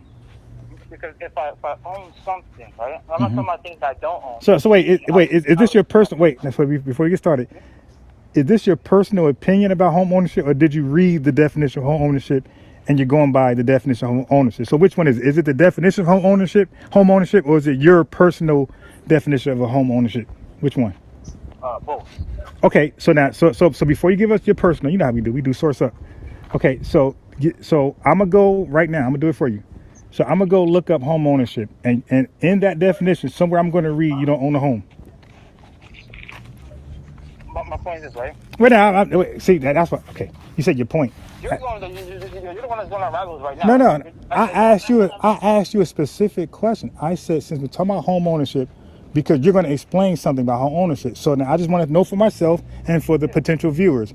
When you say home ownership, is this your personal definition, or is this the real estate home ownership definition? That's all I'm asking. And you said both. So is it both, or is it your personal definition? What I'm saying is not verbatim. It's just what I know. So it's Okay. So do you mind if I just read the definition? Yeah, sure. Okay. And in the definition, somewhere it should say you're not really the homeowner, right? Well, in the word ownership, no, because you don't own anything. Okay. Wait, I'm saying like. About ownership, right? All right. The definition now. This is you want to go down this one place, man. Well, no, it's not. Well, you gotta know what semantic really means. This isn't semantics, but this is called defining a term. We're talking about home ownership, right? So you definitely gave an opinion, and I just want to know: do you agree with the definition, the official definition of home ownership? Do you agree with that or no? Read it to me. Okay. Let me get that for you. And home ownership. He said, remember, I said the word ownership should be not home ownership. Wait, that's even worse. Wait. So home ownership was better because we're talking about financing. We got another party involved to take it from you if you default on payment. So you just want ownership. Like I could buy an iPhone right now, flat out, and you're telling me it's not mine. If you buy an iPhone flat out, yeah, I mean, yes. You bought the phone, but if the government wants to say, I want to seize your phone, they can seize it. They can take it. But do you still, okay, now watch this. Oh my God, we're going around in circles. So, my whole point is this. Wait, let me respond to that. Because you keep going back to government tickets. So you, with this government conspiracy thing. All right, now watch this. What reasons would they have to need to take your phone? Will it involve criminal activity? Oh, it could be alleged criminal activity. Okay, brother. But it doesn't matter. Wait. No. Okay, brother. It does matter, because if they could take your phone, then they don't need to have criminal suspicion, right? They don't have to have that. They just could go take it. Okay, so we're in a country where you cannot. That's actually illegal. Okay, that's illegal seizures and searches. That's the Fourth Amendment. So again, what you're saying is absolute farce. It doesn't make any sense. We have constitutional rights that stops that from happening.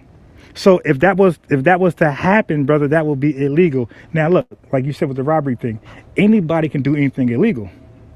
So yes, a government employee can take something from you, but it doesn't make it right. It doesn't make it legal. We're talking about legal actions of the government. I'm not talking about illegal actions. That's why I asked, what country are you living in?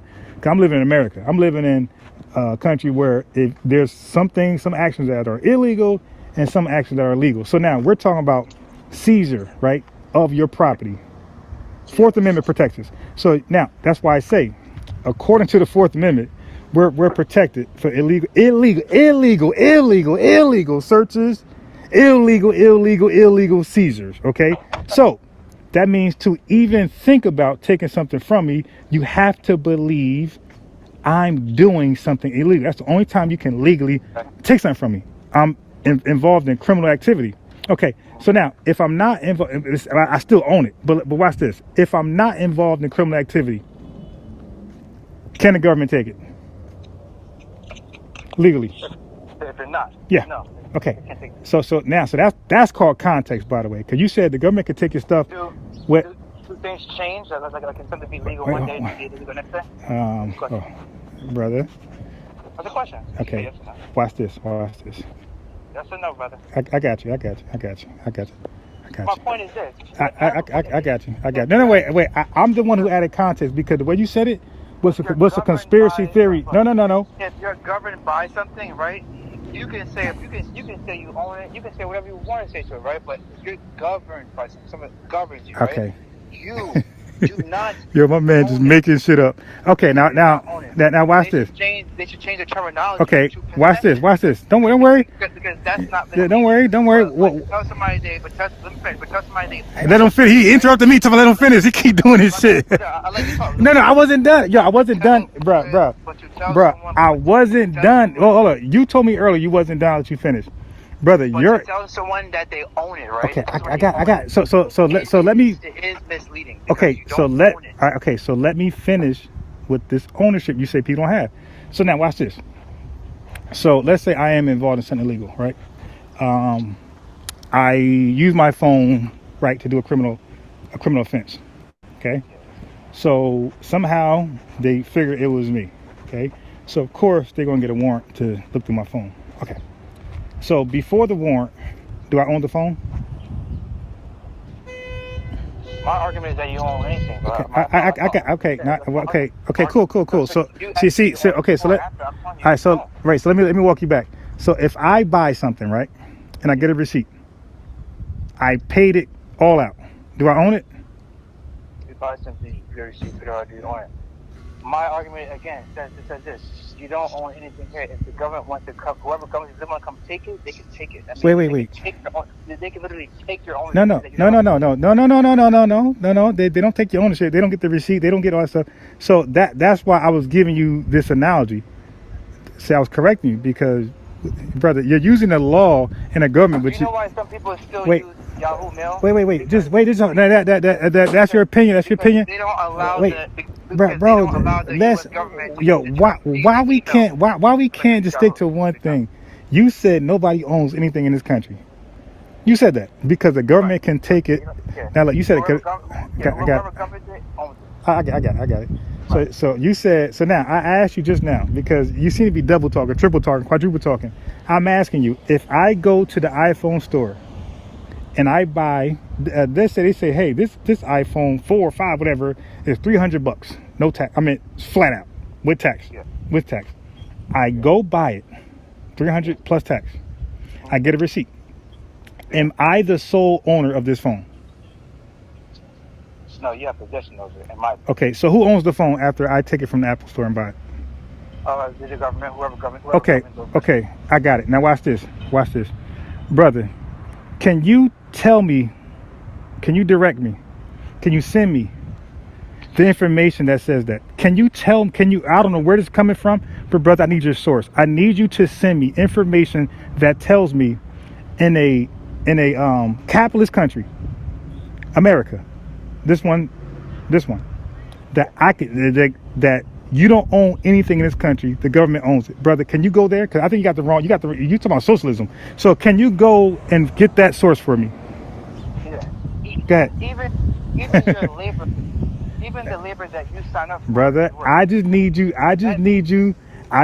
to show me somehow that this country is no longer capitalist, it's socialist. Even the labor, right? I got you.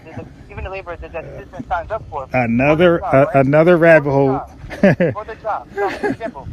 For the job. I don't want an example. At this point, I want proof. Even a civilian who applies for a job on his own, right? On his own, right? He has the job, right? He gets paid $19 an hour, right? But then they say even your labor is taxed. So it's like you don't even own your sacrifice. Brother, I'm just talking about an iPhone. Brother, I'm just. Okay, no. Wait.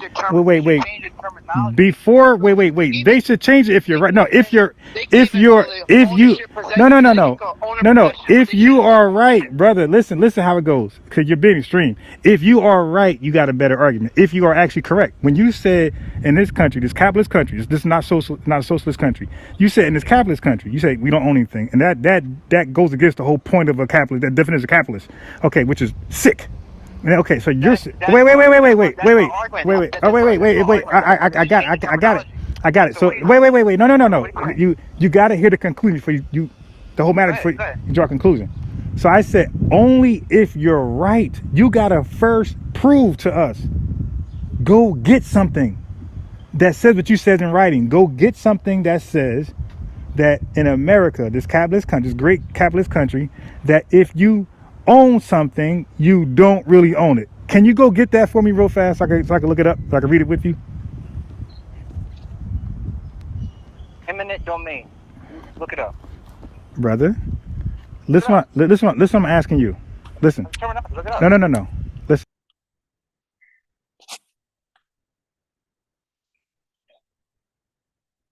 All right. So when I looked up eminent domain, all right. So it's dealing with land, right? So let me tell you how the government uses eminent domain. So my boy, hope you're listening to Jerks from Jersey, okay? Because this is why I said you're pseudo and you're using the term in a pseudo way. Eminent domain is when this is how the government uses it. When you buy a house, my boy, the house is yours, but the house is sitting on land. Okay, so just because you bought the house doesn't mean you bought the land. The land may be not yours. Okay, the house is. So this is why you pay property taxes. Right, so the land is not yours. Okay, so when the government sees usage of that land, because you don't own the land, you only own the home on top of the land. This is in your contract as a homeowner. You need to read the fine print and stop assuming things. Okay? So if you knew better, you would know you own the house, not the land, and that when the government finds better use for the land, they can tell you, hey, your house got to go. Like, let's say somehow the government detected oil underneath, something that the country can use, or the state can use, the city can use, right? They say, hey, man, look, we're going to give you fair compensation for your home, okay? But this house got to go. We're going to build, let's say, an oil something right here, because this is our land. Your home is sitting on our land. Now, again, on our land, don't forget, this is not something that caught you off guard. It's not like people don't know that the house is on someone else's land. They know that. It's in the contract. We just look over that because we want a home. Now, does this happen often? No. But if you listen to the jerks from Jersey, you would think this happens every day with a home. Hey, okay, so again, they go to the extreme to be right. They go to the extreme to be right. Okay, so you need to know, all your homeowners, not all, but some of you guys are on land that's not yours. That the government, if they find gold underneath or oil, some precious stone, gem, some resource, or if they just have a project that they're doing in the city, and this is a great location to build something, okay? They can definitely come back and say, hey, we need you to get up out of here. We'll help you, we'll compensate you, give you some money for the home, whatever, but we need this area. You gotta go. That's just how it is, because you bought a house with somebody else's land. So you can cry a river, but keep in mind, you bought a house on somebody's land, and that's not gonna change. Then what you should do is not buy homes on somebody else's land. You should ask who owns the land, and am I going to have this problem, or can this problem be a potential reality? Okay, and then don't buy the house if it could be. Okay, so he was misrepresenting this eminent domain thing as though the government just say, "Hey, eminent domain, give me your iPhone. Eminent domain, give me your." Like everything he's doing is extreme, is sloppy, and is reckless, and it's damaging. It's misinformation. Like we supposedly have a war of misinformation. We, meaning people, some folks in the conscious community, we war misinformation. So he's just saying stuff, using stuff out of context, all over the place. He's sloppy with it, just to be right, and he's not right. He's not right. I was gonna say one more thing before it's I was gonna say one more thing. I was gonna say one more thing. All right, so let me finish playing. I think it's like, I don't know, like a couple minutes left, 10, 12 minutes left. So I just want to go over what eminent domain was in depth. Wait, it did kick in what I was gonna say. Let me play the audio, and I'll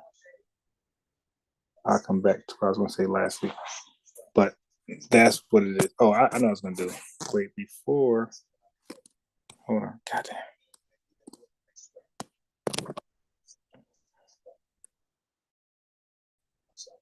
Okay.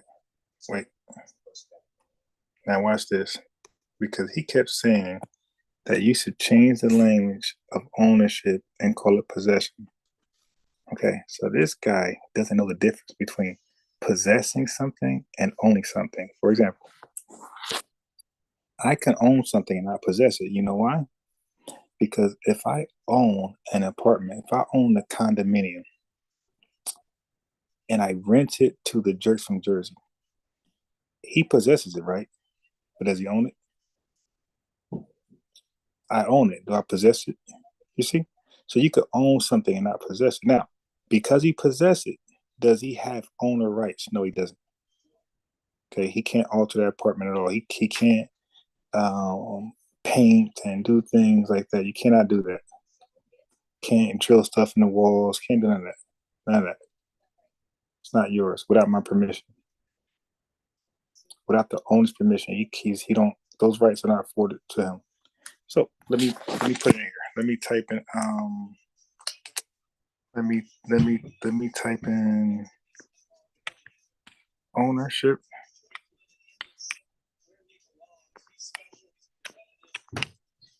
Okay, so after I read his definition, I mean the concept is really first possession. Okay. So ownership and possession are distinct legal concepts that refer to different rights over an asset. Let's read some of these rights. Ownership, the legal right to use, own, and give away a physical object or piece of property. That's what ownership does, my boy. So you're trying to strip us private citizens from this and give us possession when we don't have the legal right to use, own, and give away a physical object or piece of property. So you want to make us possessors, not owners. Clever. It can also refer to intangible property rights like patents, copyrights, and trademarks. That's all ownership. Ownership doesn't require actual control over the asset. For example, you can own a car without ever driving it. One more time. Ownership does not require actual control over the asset. For example, you can own a car without ever driving it. It's possible to own something without possessing it, or vice versa. For example, if you rent an apartment, you have possession of it for the duration of your lease. I'm talking about you, the possessor, not the owner. But the landlord remains the owner. Another example is if you loan your car to a friend, you no longer have possession of it, but you still own it. But this guy, so this jerk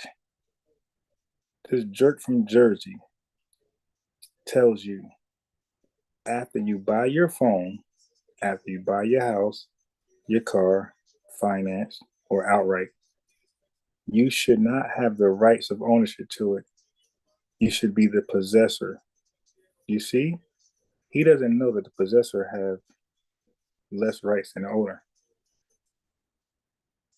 And he probably won't ever get it. But I'm going to drop my mic on that because that was part of his main argument.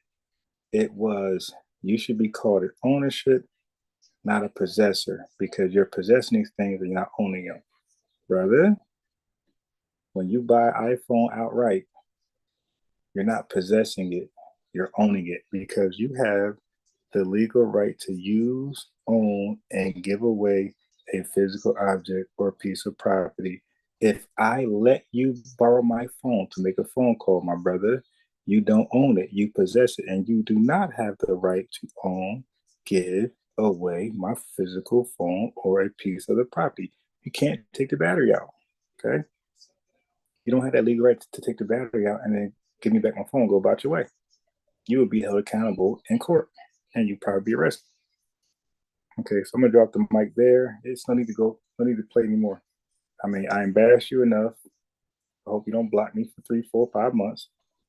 You know what I mean? Just take the L and then, don't be like the other guys who Stu debated the, shouldn't talk to police thing. He ain't called me since. He ain't come on a live since. He don't want to be accountable. He don't want to say he was wrong. When I clearly showed 3, 4 lives in a row, he was totally wrong. He contradicted himself. But, these guys get tight and emotional and they just run. I lose some points, some arguments. I take my lumps. I come out better. Okay? So, a jerk from Jersey. Do you see the difference between ownership and possession? All right. I had another one. Because he asked me something else. I looked up. He said some other ridiculous stuff. But I looked it up and debunked it.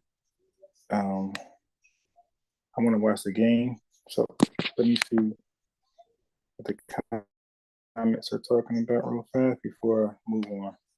But this was a waste. Like, please stop. If I don't sing for you, don't come for me. And I gotta be a little cocky.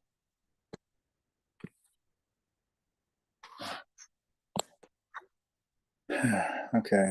Hello, Joy. I appreciate y'all coming through.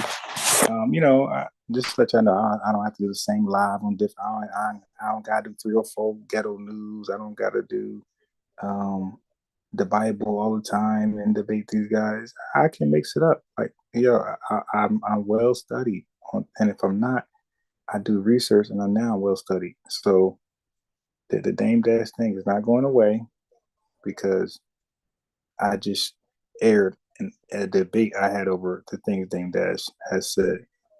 But I'm definitely going to finish debunking the guy.